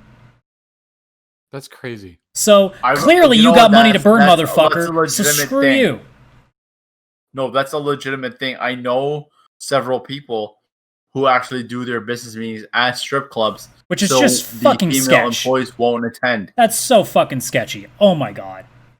No, Yeah, it's this just. should be- It's I understand why, for one Vish. thing- I just don't care.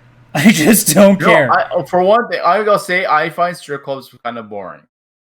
Again, Like, I'm not having this tangent, Vish. I'm not having it. I'm not fucking having it. No one gives a fuck about strip clubs. Unless it results in women not getting promoted or being able to do anything because they can't do their fucking job because some asshole puts them there. Yeah. No, it's So I strongly no, it's- recommend that you read Jason Schreier's article on Bloomberg because it does a real good expose on all of this shit. Oh yeah. And it isn't. I feel it like isn't. I will be too angry to read. Oh, it. you fucking read it. Don't be a pussy. I had to read it. You all should read it. That's the rule. I had to deal with all this crap. You should too. But I'm just getting your Coles notes. And this isn't a No, I've single been reading studio. all these other This isn't a things. single studio too. It's worldwide. It sucks too because it happened here. It happened in our Toronto studio. A major part of it was here in Toronto. That hurts because it makes us look bad because we always think it's the Yeah, it Americans. does. We always think it's them. And now we're just as bad, if not worse. And that really When hurts. When this first started, I immediately thought it must be only like the France office. Like I immediately went to. Oh, I'm not it can't surprised be it's the Toronto, Canadian Montreal, office. but I'm just disappointed that it had to be this bad. I knew there was going to be some. I didn't know it was going to be this bad. Oh my god. Toronto, Montreal, like as Canadian. America. Fish, I'm telling you, don't push my buttons right now. Just fucking cooperate for once, man. This is a serious So, subject. I look at it that it's a fucking despicable, sickening situation that somebody who is equally as qualified as talented is like, just to do their job, they have to put up with somebody demeaning them, somebody disrespecting them, somebody like treating them like shit, so they can just do their fucking job on a basic day. Yeah, the amount of shit that I've seen in my own work with the one female coworker that I had in my department, yeah, no, I can vouch for it. And that's just simple. That wasn't even any advances. It was just comments. And I can only imagine how much worse it was for other people in other jobs. Yeah. There's so many things I can go through. I'm just going through this article here and just kind of catching things that I see. So Eves, in a statement on the 12th of July when he was talking about it, he said Ubisoft has fallen short in its obligation to guarantee a safe and inclusive workplace environment for its employees. This is unacceptable as toxic behaviors are in direct contrast to values on which I've never compromised and never will. Bullshit. No one's just talking. I guarantee you this guy's pulled some shit. I am committed to implementing profound changes across the company to improve inspection in our workplace culture. No, you fucking aren't. You only are because you got caught. Because there's no way that you didn't know for over 20 years of this happening. Because the people that they've had not fired, have been around in the company for a long time. Yeah, these aren't people that just started or No. like it's a year and a half. This is or at something. least No, this is it's at least not. 20 It's- years minimum. Yeah. So, Adam, if you don't mind me asking, the guy, like, how old is he? I don't care. Have I'm any- sure he's like 50s, 60s, like 50s probably. Yeah, he's Okay, Serge. again- Sergey? no, Sergey? he's talking to the CEO. Oh, yeah, he's in his. He's like late 50s, early Okay, 60s, I would guess. This is the issue where I was talking about the generation gap, that like that nowadays, like our generation, the people born in the 80s and 90s are like looking at equal rights, like letting the people who have been oppressed having the same opportunities that gentlemen, like guys like us, like for me as a brown man who grew up in the 90s, like I had to deal with a lot. And I'm pretty sure I have lost a lot of opportunities due to my name being Vishal. But that's beyond the point. Like, the fact is that, like, there has to be a changing of the guard, because the old He's school gotta go. mentality. Pardon? He's got to step down. Yeah. Like, for example, we were talking, like, I remember one night Chris and I and a few others were out, and that's saying that if there was a situation where there was an app that was basically like luring minors, Tim Cook would be gone from Apple right away. So, like, the guy at the top is the guy to blame, because if this situation was happening and if it was known about it and he did nothing about it, that's a huge fucking problem. Yeah, when people as far back as 2005 are talking about how the people that were doing this shit were the golden children and couldn't do no wrong, they were untouchable. Yeah, that tells you this has been going on for a long time, and there's no way that you've been doing this. You've been hiding it, and if not supporting it, by promoting these guys. Yeah. Yep. So you should go. Eves, you need to go. I don't care how much, like, Eves may be Ubisoft. He legitimately is Ubisoft. Don't care. It's done. It's over. It's done. Go. No, and honestly, you kind of need a change of the guard.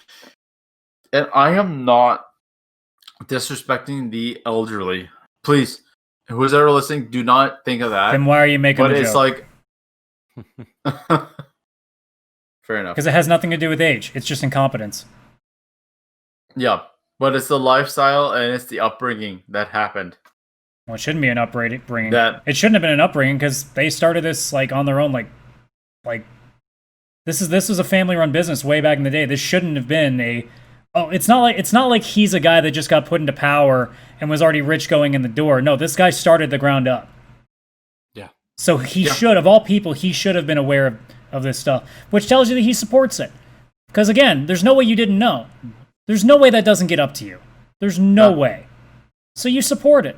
Like I look at my my niece and I don't want her to have any opportunities taken away from her. I don't want her to be mistreated for no good reason for this. And the fact that like this happened and it was like basically swept under the rug, like, oh, it's no big deal. Let's just never talk about it again.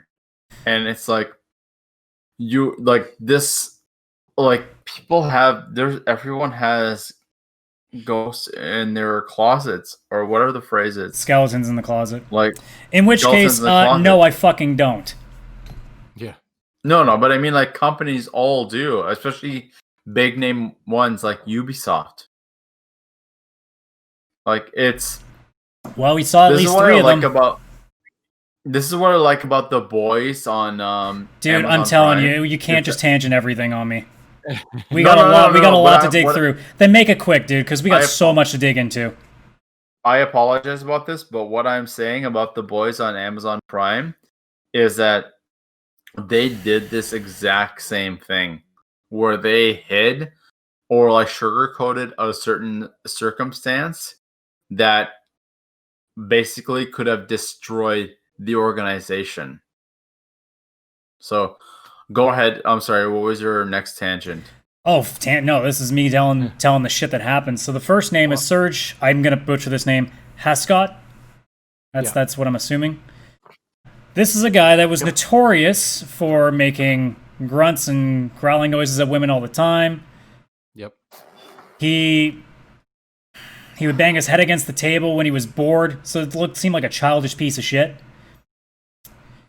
I'm pretty sure he was the elevator guy. I read an article that he was in an elevator with a female coworker, and when the elevator door opened, he kind of cornered her, put his hands against the corner so she couldn't move, and made grunting noises at her. Yep. So here's some stuff. So this is directly from the article. 3 women who worked at Ubisoft said they've been warned not to go out drinking with him and his crew. He sometimes held business meetings at strip clubs. That's the one that I just talked about earlier. And they elected not to attend these outings and said their career suffered as a result. They were frustrated to watch his strip club buddies get promoted to creative directors. Allegations of him behaving inappropriately around women extended to the office as well. In a meeting at their Paris headquarters, one of the top creative leads on a big game is presenting to him When the lead, who was a woman, left the room to use the bathroom, he pulled up a YouTube video, according to a few people at the meeting, which was a French song describing sexually explicit acts with a woman who had the exact same name as the presenter. And then paused it as soon as she got back into the room. I think this is the same guy, and I might be wrong on this because I tried to find this in the article, but this is the guy that's, if I'm wrong, it might be one of the other two guys that are part of this thing, but if that's the case, then either one of them is still an asshole. That doesn't change. He, at one point, in front of everybody, said to a woman who was disagreeing with what he had to say, saying, "Someone needs to turn her around and fuck her from behind until she gets it." Turn her around, fuck her from behind, and then pass her around. How many people were around when he said this? I don't think it matters. It doesn't matter if it was to 1 or 10. It doesn't matter. Yeah. The fact that he said it in a business setting is all you need to know. Yeah, and I think this is also the same guy that would give cakes infused with marijuana to people without telling them. Yep. So we would get them really high without telling them. Yeah. This is the same guy. There was one other story where when they would go out drinking as like a company, he would buy alcohol and force people to drink. And even if they were throwing up, he said, if anyone doesn't drink, they're a faggot. Yep, done that too. Apparently, he was in the room when people were watching the trailer for The Force Awakens, and he called John Boyega a monkey. Oh. So there's that. This guy's off. And is this guy from the Toronto office? He was moved around. I think he was in the European offices. I think this is one of the Europe guys. Okay. Let's see. Another person. Oh no, it looks like he did stuff in the States as well, in North Carolina. She was working at the customer service center there. That's Carolina, though. That's gonna happen. Vish, I'm not here for that joke. Come on. I'm not joking. Where was I here in the article? There we go. She was working at the customer service center when her manager started making strange... Oh, maybe this is a different guy. Maybe it's a different... Yeah, I think it's a different guy. Sorry. So no, he was probably just Europe. So this is a person who worked at the North Carolina customer service center. Her manager started making strange comments to her. He would detail other women's bodies in explicit ways, make derogatory comments about hers. He makes sexist and fatphobic remarks about me to my whole team. Every time he'd say something disgusting, I'd tell him that was inappropriate, that it made her uncomfortable. She went to HR twice about it, and both times she was told to talk it out with him. And eventually, when a male coworker corroborated her claims and they removed the boss, she got a thank you and a $200 Visa card. I mean, I wouldn't mind a $200 Visa card, but that's not... Yeah, for being tortured for a while, yeah, no, that doesn't seem right. Yeah. So here's where we get into Toronto. So this is when we get into Maxime Belland. That's who it was from Toronto, yes. So he was a guy known for screaming at people constantly. Two people said that they've seen him several times touch women inappropriately at holiday parties and other work events. He was accused, and this is legit, he was accused of choking a woman at one of the company parties. And the story was shared among staff in the Toronto studio that said it's just him being him. Yeah. And when I read that too, and I couldn't tell if it was he choked her in the sense of like anger or it was some like it seems like it was a drunken rage. Oh, drunken rage. Oh, okay. I wasn't sure if it was sexual in nature. No. I mean, it might have been in his head, but that's not what it was. Yeah, okay. And then we go back to Paris, where we get into Tommy Francois, openly flirtatious with his coworkers, a lot of homophobic jokes, unwanted massages. Over 10 people have witnessed or were the subjects of his abuse. And again, same deal. Oh, it's just Tommy being Tommy. A woman who worked at the Paris headquarters said she faced repeated harassment there. Colleagues sent her sexually explicit messages, including pornographic videos. Tommy, who was above her on the organizational chart, asked her out 4 or 5 times for drinks, refused every single invitation, and because of that, she was told frequently there, "You can't be a producer, you're a woman." Oh. God. So other people... Sorry. I'll just finish the quick thing here. People also working in the department described pornographic videos on computers, boozy lunches, and of course inappropriate jokes. 5 workers say they reported him to HR at various points over the past decade, some of them multiple times for incidents including sexual propositions and genital grabbing. And then long after that, he was promoted, so he was moved from the office. So he wasn't fired, he was just moved. So, like, I was And that's all what we joking know, around the by the one- way. That's all what we know. Yeah. I would want to believe that if I was at my office and I was at a Christmas party and in a drunken rage I tried to choke a coworker, I regardless probably if should he be was male fired. or female, I would I be don't fired. Like I think feel like you in my would head it's choke like don't do that, you'll be anybody. fired. Well, no, but Well, I it's, would it's never do that. hypothetically, if So, I yeah. if So I the, well, if I get drunk, first of all, you should probably fire me already because something's wrong. But Yeah. if I choke somebody, I want to see that day happen. well, you know I what? feel like Drunk, I will drunk or live to sober, see that day. you might die on that day. Drunk or sober, if you choke somebody, you should be getting fired. That's just it. Yeah, like you should be getting my fired. instinct in my head is So- if I did that, I would be fired. Like it's not even a question in my mind. No, Like how could someone do that? But also how could someone do that and not be fired? not only that, get promoted. So Yeah. I was. So sorry, Vish, we cut So you what- off. So go ahead. That's okay. So the whole pornographic video thing and the whole pornographic content thing. Like the other day, I was like, I went on a date a few weeks ago, and while I was talking to this girl, I was just joking around, like, since this customer sent a dick pic, I sent her a picture of Nightwing, aka Dick Grayson, and then sent her another picture of Dick Tracy. I'm like, it says this customer sent a dick pic. Here you go. Just like joking around about it, and I don't know what literally possesses people to send dick pics Power. or like anything pornographic. Like I just don't fucking get it. Power. Yeah. It's knowing that you It's can. like- Yeah. Why do you think what's his face? Fucking Harvey Weinstein did what he did. Because he literally ran the show. yeah. Why did Bill Cosby And, do what he do? Because no one would believe them. No one would believe him. Because he drugged people and no one would know. Well, they knew, but That's a major part. Yeah. The reason that some of these big names happen is because they've gotten away with it for so long because there's no one above them to stop. yeah. Unless you're Yves Guillemot, in which case fucking step down, bitch. Yeah. And that's Oh, all that's it's, all the allegations. We still Yeah. have things like Yeah. like obviously other stories have come out being like Assassin's Creed Odyssey was supposed to just be Cassandra. And the company said women fucking don't sell games. I'm like, pissed. Tomb Raider? That- Metroid? What? Yeah. And the funny thing is for that And Assassin's fucking Creed, Horizon Zero Dawn is right now Yeah, the one most of the best selling anticipated title games. for By the way, PS5. oh, even better. Apparently, the best game on PS4, The Last of Us 2, you only play as females. yeah. So they Yeah, don't sell. that- That's like EA saying single I player was doesn't so sell. Fucking angry about that. The thing is Like, that oh, sorry, go ahead.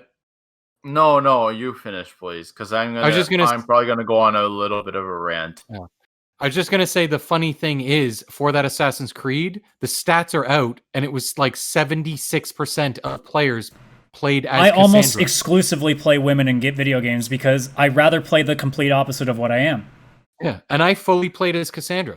I just thought she was a more interesting character. Generally speaking, too, the female voice actors usually do a better job. I'm not gonna lie. Like, there's a reason that Fem Shep from Mass Effect is the Shepherd to most people, because she does a far better job. And it's not to say anything bad about.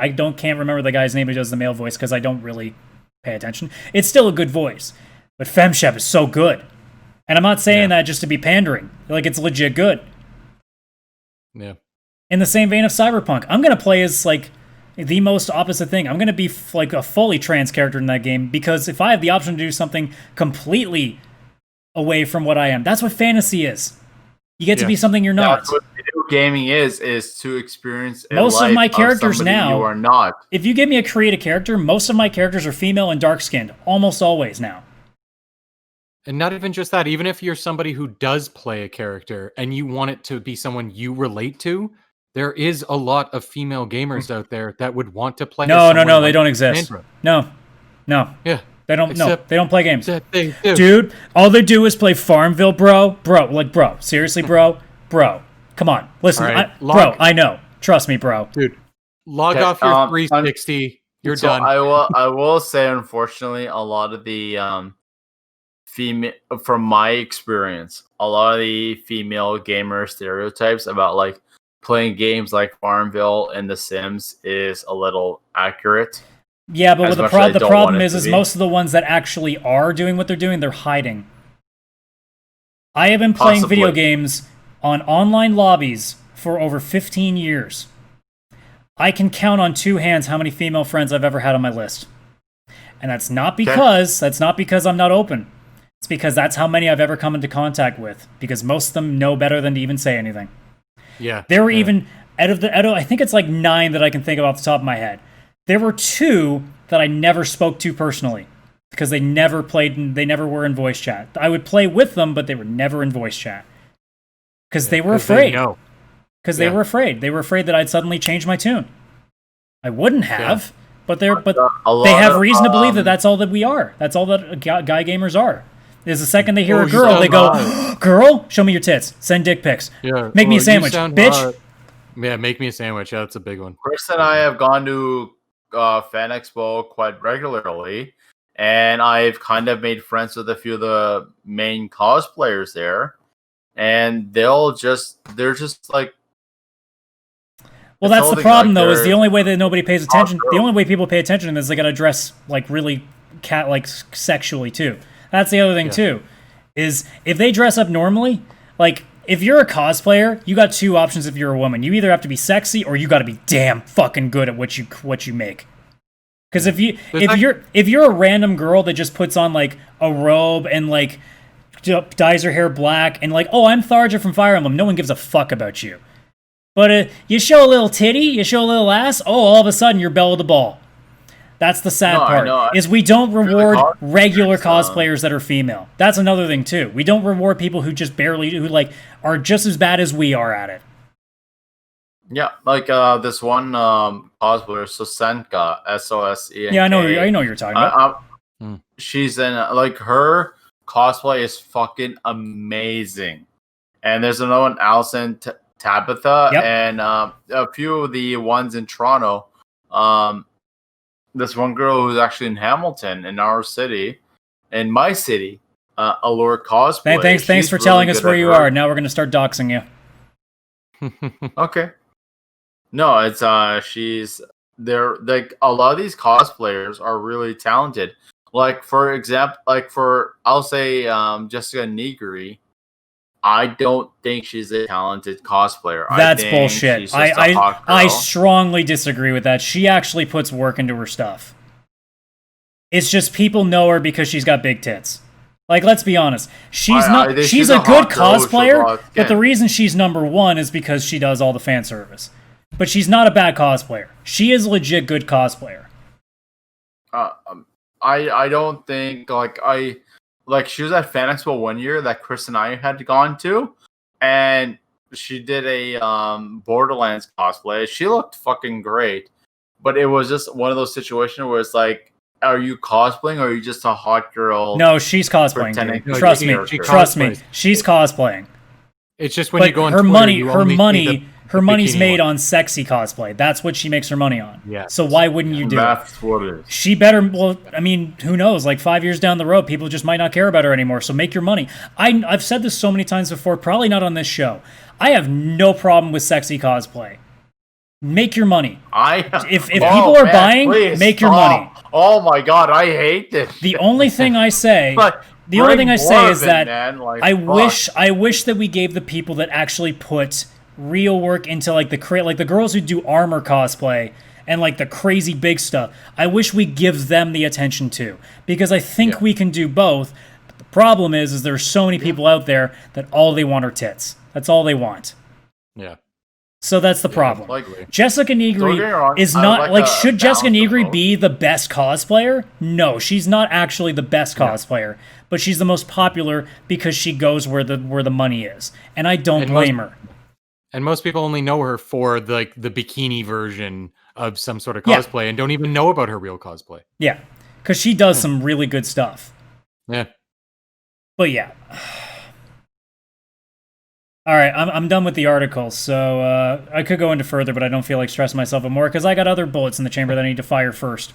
So, any last comments on the company itself? Because I'm now turning it over to the fan reactions and the fan comments about it after this. So, if you guys got anything left to say, otherwise, forever hold your peace. I'm just I don't know. I'm just like I'm not the whole type of person to boycott a company, but the way you explained it, the way you've said it, it just sickens me the way they're doing it, especially with the part where it's like, oh, no one's gonna buy female games, but yet, hello, let's look at Tomb Raider, let's look at Horizon, who that again is arguably the most anticipated title on the PS5 right now. Like, this is the problem where I say that the people who are used to privilege look at equality as oppression. And this is what's happening, is these fucktards are looking at the equality of female and male video game characters as a balance, as equality, but they're feeling oppressed by it. It's like, yo, you're fucking stupid. Not to mention, you have millions of dollars in your pocket. No one cares about your fucking oppression. Yeah. Exactly. And by the way, motherfuckers, by the way, even if, I'm hearing. let's say hypothetically, Assassin's Creed, not Valhalla, but whatever the next one is, let's say it's just a woman. I guarantee you it sells more, but let's say it sells, I don't know, 500,000 copies less. It's different. Tell me that you still aren't making a shit ton of money and you're still making bonuses, you piece of shit. Yeah. Yeah. It doesn't change nothing. And by the way, your license is so big that it doesn't matter who you put on the cover. The same thing happened way back in the day with BioShock Infinite. Elizabeth was supposed to be on the cover. And they put the guy on there because they were afraid nobody would buy it because of the cover. I'm like, motherfucker, have you not seen people buy shitty JRPGs because there's a hot anime girl on the cover? That sells, motherfucker. Yeah. You put Cassandra as the sole cover of Assassin's Creed Odyssey. My God, motherfuckers are buying this thing in droves because she is gorgeous. I don't even think she was on the cover, was she? No, she wasn't. I think it was Alexios. Well, I don't think it was anybody on. I think it was like, well, it might have been Alexios, but it wasn't like face. It was like, I think it was like his back on a cliff. Situation where that you look at,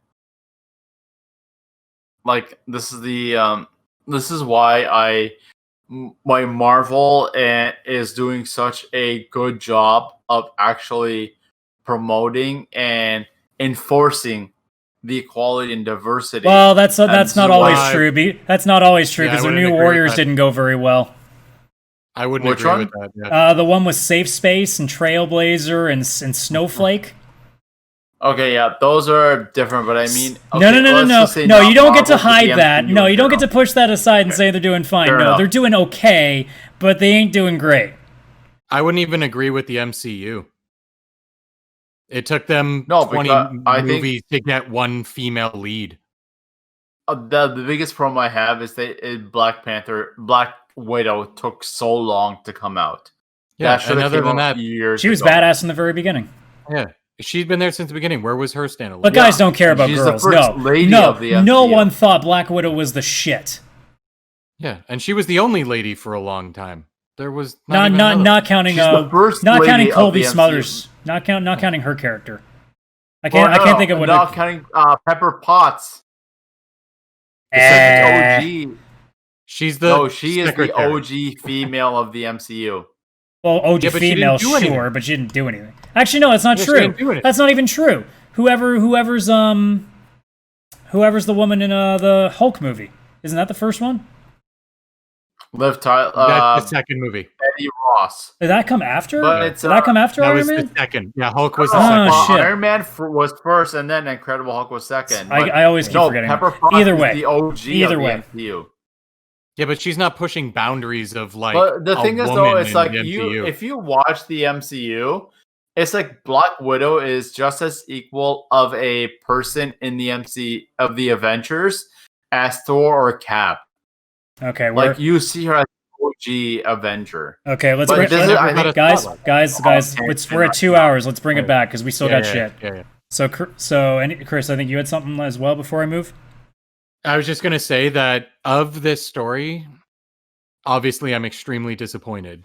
But the part that makes me the most disappointed is when I found out about the Canadian offices. Because I always thought because now it hits home. Yeah, like at least I always thought our countries, because I have to imagine, like we've got, Canadian culture. We're more multicultural. We're a little more, I don't know, I want to say woke, but we're more aware of issues. I always thought, like us was the rest of our area, and it turns out it's not like that. Nope. That made it even worse for me. Yeah. Unfortunately, it's I didn't want to face this reality, but we kind of have to at this point. What a great segue, but I'll let you finish. You know what? Honestly, I want you to go to what you were saying. Well, speaking of not wanting to face reality, all right. So here's where I talk about what the fans have been saying.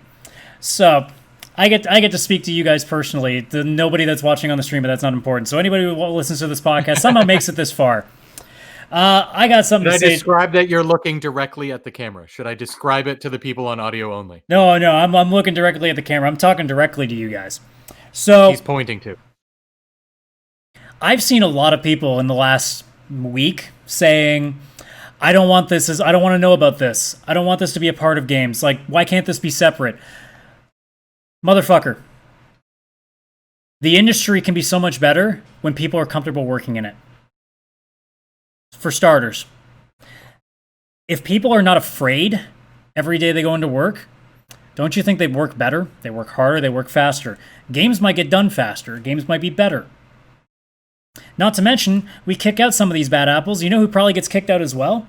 Some of these people who are bad apples are probably the same dumb fucks that keep charging us stupid amounts of money for DLC. They keep bringing in things like season passes, battle passes, other Fortnite clones for games that we don't need, and all this ridiculous DLC that we're paying way too much for. All these bad decisions like microtransactions and loot boxes, and games that are devoid of content because they get rushed out of door real quickly, a la Mass Effect Andromeda. All these things can go away if we change the culture. And the only way that we change the culture is by talking about the fucking culture. I'm sorry that you and your precious little paradise of playing Madden 2020 or playing Call of Duty, that you have to listen to your video games being lumped in with the conversation of people raping and harassing people constantly. I'm sorry that you have to hear that. But that goes the same thing in every other industry. Because what do you think? You think film critics were happy when they had to listen to every Weinstein story under the fucking sun for a year? Or Bill Cosby? Or any other thing? I'm sure the music industry is the same way. I'm sure sports is the same way. When Gwyneth Paltrow won her Oscar for Best Actress, she said, "I would like to thank Harvey Weinstein." Like, it is in her actual fucking thank you speech when she won her Oscar. But you really think that all those people were excited to have to talk about that story? No, they weren't. But it was important. And it's not supposed to be fun. It's supposed to be uncomfortable. Because rape, because assault, because harassment is not comfortable. And by the way, another thing. People have been saying we shouldn't be talking about Assassin's Creed Valhalla and Hyperscape and fucking Watch Dogs Legion with this kind of brush, because it makes the good people that worked on this game, it puts them in danger of not making their bonuses because they put the hard work into this game. Who do you think the victims were? They were the good people. And they, the good people, got harassed, sexually abused, assaulted, whatever the fuck. They all got that. So don't they deserve justice too? Like, for example, if you look at a lot of Shakespeare plays and scripts, they treat the females as second class. Like, it's actually pretty despicable the way they write the scripts and they actually speak of it. Like, in this culture, it's starting to change. Like, it's now with the Me Too movement. It is starting to actually make significant changes and development. But the fact is that they're still like. I like when I heard that, like, Cassandra, I haven't played an Assassin's Creed game since Assassin's Creed 2. And that's just really because I'm not a fan of the series. But when I heard that Cassandra was supposed to be the lead character, but then they're like, never mind. Women don't sell video games. It's like, I couldn't fucking believe it that like you stopped a character from being a main character in a game. You know what I can't believe? Because of her gender. You know what I can't believe?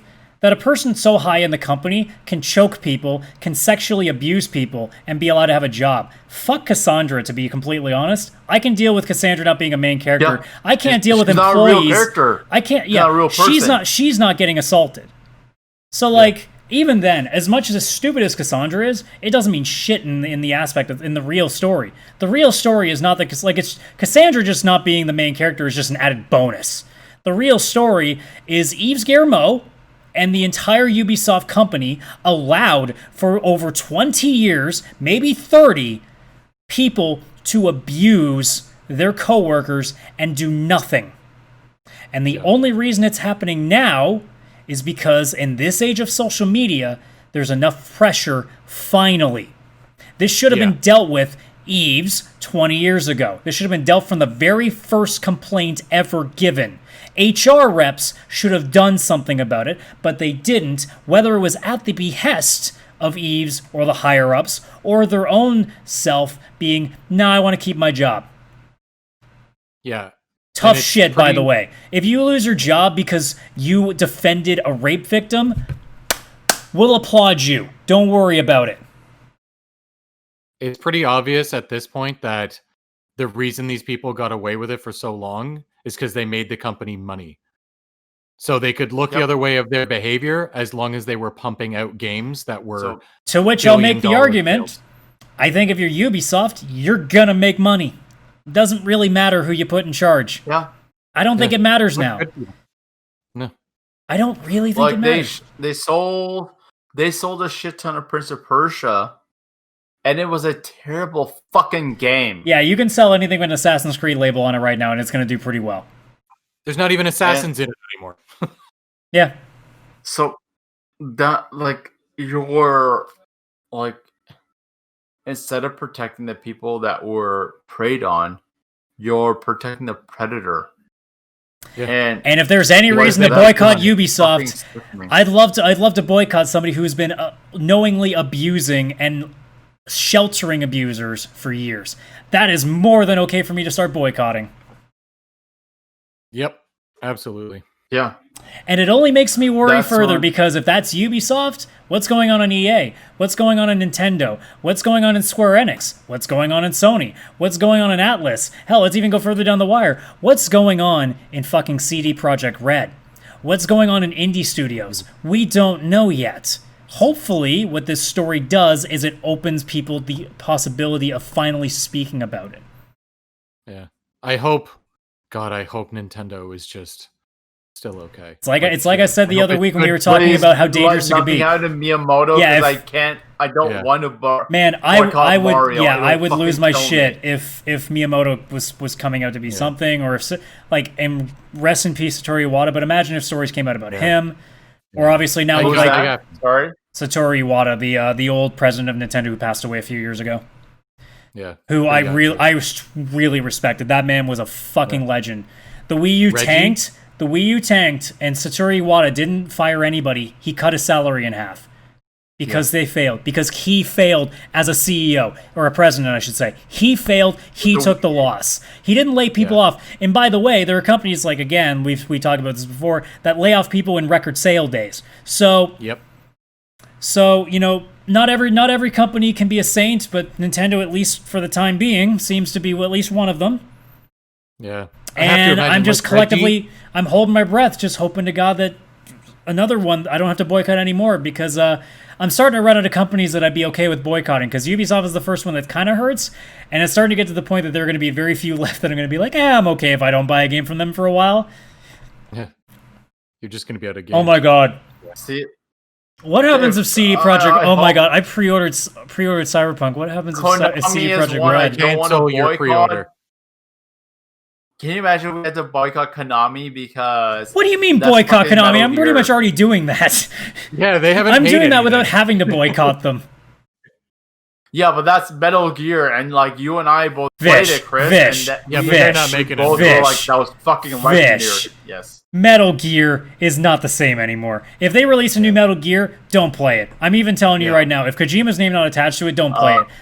Yeah, that's not Konami. Okay, that's but Konami no, post but Metal Gear Solid 5. No, was Vish, fucking legendary. Konami post Metal Gear 5 sucks. Yeah, that was the last one. They stopped Silent Hill. They stopped the Silent Hill remake because they wanted to do pachinko machines instead. They stopped Metal Gear because they didn't want Kojima anymore because he was too cancerous to them, and by cancerous, I means he actually gave a fuck. Yeah, he took too much time. Oh, and put too much fucking time into monster. And then they made Metal Gear into pachinko machines and made a zombie apocalypse Metal Gear that is a 3 at best out of 10. And since then, I don't think I've made any games. Because all they do is make gambling machines. Yeah, they were Kojima. Like Kojima. You want to talk about a company that had a comeback? That's Capcom. Capcom, I was boycotting for a while, and then they made their comeback. Yeah, they're good. Believe me, we're starting to run out of companies that I wouldn't want to boycott. That it would hurt. That it would really hurt. This hurts just for Watch Dogs. I'm being completely honest. I could skip Valhalla if I really had to. I could skip Valhalla. I don't want to skip Watch Dogs. That really hurts. Yeah, that legitimately hurts. I have to, I hope, I guess it's more of a hope. I have to imagine that in Japan, employees acting, inappropriately and stuff like that is just so frowned upon. That shit doesn't fly to begin with. I mean, hell, like, here's a great story. One of the voice actors in Judgment, the Yakuza detective spinoff, they removed him, and he was a major character in the game. They removed him and redid his voice lines because he did cocaine. That's it. Yeah. That's it. Yeah, he didn't hurt anybody else. He literally by himself did cocaine. He did drugs. And that. So imagine what happens if you were end up being like convicted as a rapist. Yeah, no, you'd be dead. Oh boy. I'm assuming you'd be dead. Like that's all. That's why I have hope for Nintendo, Square Enix. Yeah, I have a little hope about Japanese companies, but I'm not holding my breath much more because the past month especially has kind of told me to not bother anymore. Yeah, absolutely. Well, we've made it 2 hours 15 minutes without a piss break, except for Vishal, who's done it twice. Yep. Motherfucker can't hold his bladder. Nope. And I've got a bottle with me. So yeah. What's his excuse? I not only drank half a thing of Tang, but that's because I can hold my bladder like I'm not a pussy. Oh, after this, it's broken. My bladder is just broken. I will say I'm actually pretty good at holding it. There's been some stupid things, and now that we're done the heavy stuff, there's some lighter sides to things. Way back when, the thing to do in grade 8 was to go to Ottawa. That was the big trip at the end of grade 8. I remember that trip. I remember going to the washroom at 8 in the morning, and then we got on the bus to Ottawa, and it was like 3-4 hours, and we stopped halfway, stopped at a rest stop. My dumbass didn't use the bathroom then. And then we did another 2 to 3 hours to Ottawa. Yep. Got to the hotel, dropped our bags off. Don't know why. Didn't go to the washroom. What is wrong with you? We went to dinner. Didn't go to the washroom. Walked around in the mall for an hour. And then finally got back to the hotel at 8 o'clock at night. And finally went. So for 12 hours, I hadn't gone. Did you have to go at any of those? Oh, the last 2 hours sucked. 2 hours. That is not good for you. You had a 12-hour shift today? No, a 12-hour not going to the bathroom way back in the day, because we're talking about how you can't hold your fucking bladder on the show. Oh, okay. Yeah. No, you know what it is? Growing up in a house with one washroom for 18 years, I've actually grown a very strong bladder. Bullshit. Bullshit. No, but I found lately, in the past 2 years, being in my late 30s, because I'm the old man of the group. Yeah, no shit. You never listen to anything. You can't remember anything. You're literally 8 months older than me, old man of the group. What the fuck? I technically am the old man of the group. No offense, bro, but if there's not even a 10-year gap between ages, you're not an old man. We're all basically the same. Yeah, we're all the same age. All our bladders suck. But I except mine, apparently. No, I just Yeah, but I've been noticing in the last few years, it's the last 2 years, it's not as strong as it used to be. Again, Stop 18 drinking years so old, much. 18 years in one No, house with a family of 4 with 1 bathroom. That's not it, man. You got to be your Maybe kegels. I'm just hearing maybe I excuses. just don't give a fuck. Maybe I just don't give a fuck anymore about holding it in because I have more than 1 washroom in the house. Either that, No, or you gotta do maybe your you just have nothing to contribute to this podcast, so you keep leaving. Do the kegels, man. Do kegels. That'll help. No, but this whole Ubisoft situation is. Oh, God, I actually, thought we were done. fucking- I thought I didn't know we were done with it. Well, geez, if we're you'd done, say it we're on the done. show, you'd know. Okay. No, If you got a closing thought, close it off. But I think it's sickening, and I think there needs to be a change in the guard. Plain and simple. so basically, what I've been saying for an hour. Okay, cool, good. Yep. Good. Yeah, it's time. Yeah, the most important thing, honestly, is like we've said so many times before. Like, can we just stop being shitty to people? Like, let's start there. Yeah. That'd be a good start. I think that's not hard. I mean, look, we all have our bad days. I could be a cranky piece of shit when I'm working, but I don't call black people monkeys. I certainly don't grab women on the ass. I think Or choke them Yeah. at a Christmas Oh, party. believe me, there's a few people I'd like to choke. That's a different story. But I don't do it, and that's not hard. So Adam's actually a killer in disguise. Oh man. Oh. If You don't choke to kill, you if choke you out of gave me a frustration. death notebook, I'm not saying I'd abuse it and I'd run out of pages real fast, but I'd probably run out of pages real fast. And it would start with He's He's every not saying it, and it- but I would it'll have a happen. special book just for people that friggin' drive like morons on the highway every time I drive home. Red license car. plate number. Oh You just man. put red car. Whoever was in Douchebag red and car. pickup truck, because that's usually 90% of them. No, pickup truck drivers are awesome. Sorry. It's Yeah. probably like Awesome. 80%, 10% in Honda Civics, 5% in really bougie fast cars, Oh, no, and then no, 5% you know- in broken down piece of shit fucking work vans. I blame Wait, BMW. no, 5% in New York license plates. Well, yeah, but I'm not being license plate specific. I'm just being car specific. 80% pickup trucks, 5%, 10% The Honda license Civics, plate 5% counts, fucking like sports cars, and 5% beat up work vans. That's literally what it is. And Vishal's New York webcam is license spazzing plate out, so I think that's my cue to fucking take this fucker off. So I think that's Oh gonna. shoot, we used up all the Yeah. internet. And the done. one thing that didn't happen, my fire alarm hasn't gone off, so I'm still free. I'm still And free Vishal's of it. gone. Well, yeah, he just refreshes his webcam. Not that it matters because we're done. So We're done. this has been a depressing and then kind of happy, but then kind of just still depressing, but then mostly depressing podcast. It's a vent section. Well, you know, as a lot of people have been trying to say for a while, can we just stop talking about depressing things in news? Yes, as soon as it stops happening. I'm gonna play video games to feel better. I would love to spend each show, dude, for like a good like couple of months. We didn't have anything bad to say apart from like EA being EA. Yeah. The last month, that's not happening. Remember I've when stopped watching microtransactions the were the evil news. thing? Yeah, remember the evil thing used to just be like games coming out and not being a good game for full price. Remember when that was like the problem? Yeah. I don't remember that problem, to be honest. It's too far gone. No. So yeah, this is the VCR podcast. So all the things you need to know. So if you want to follow us on Instagram, it's vcr.podcast. On Twitter, it is VCRpod. I'm just looking at our format now. I forgot to change the link in the top right corner that says where you can see our podcast. We are now officially on Podbean. Yeah. So we have moved over. We are now at vcrpod.podbean.com. We are not back on every resource. I think I'm still waiting for Google Podcasts, but I know we're back on Apple. We're on Spotify.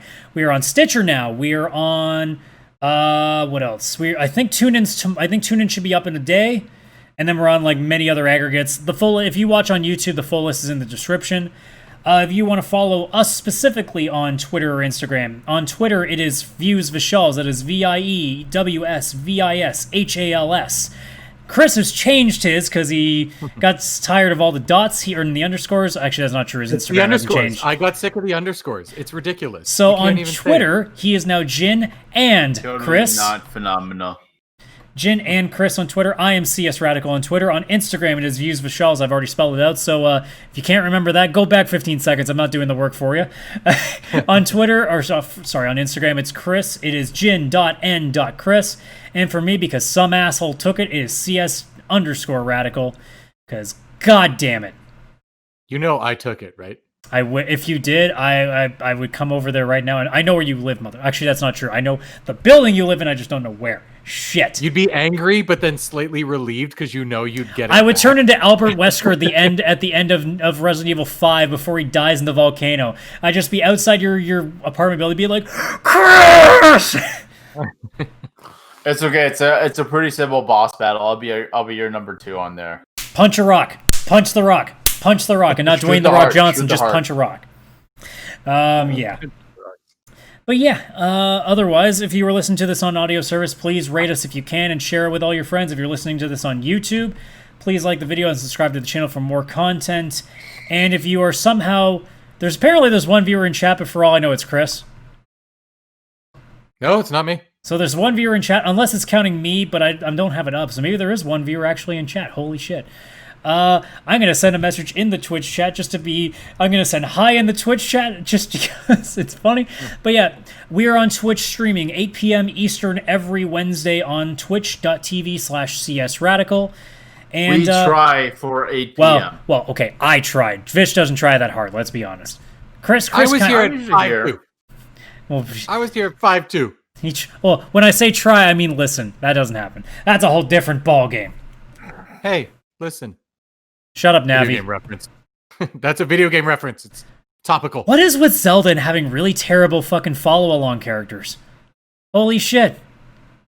Yeah, the worst was Skyward Sword. Yeah. Whatever the fucking sword girl was.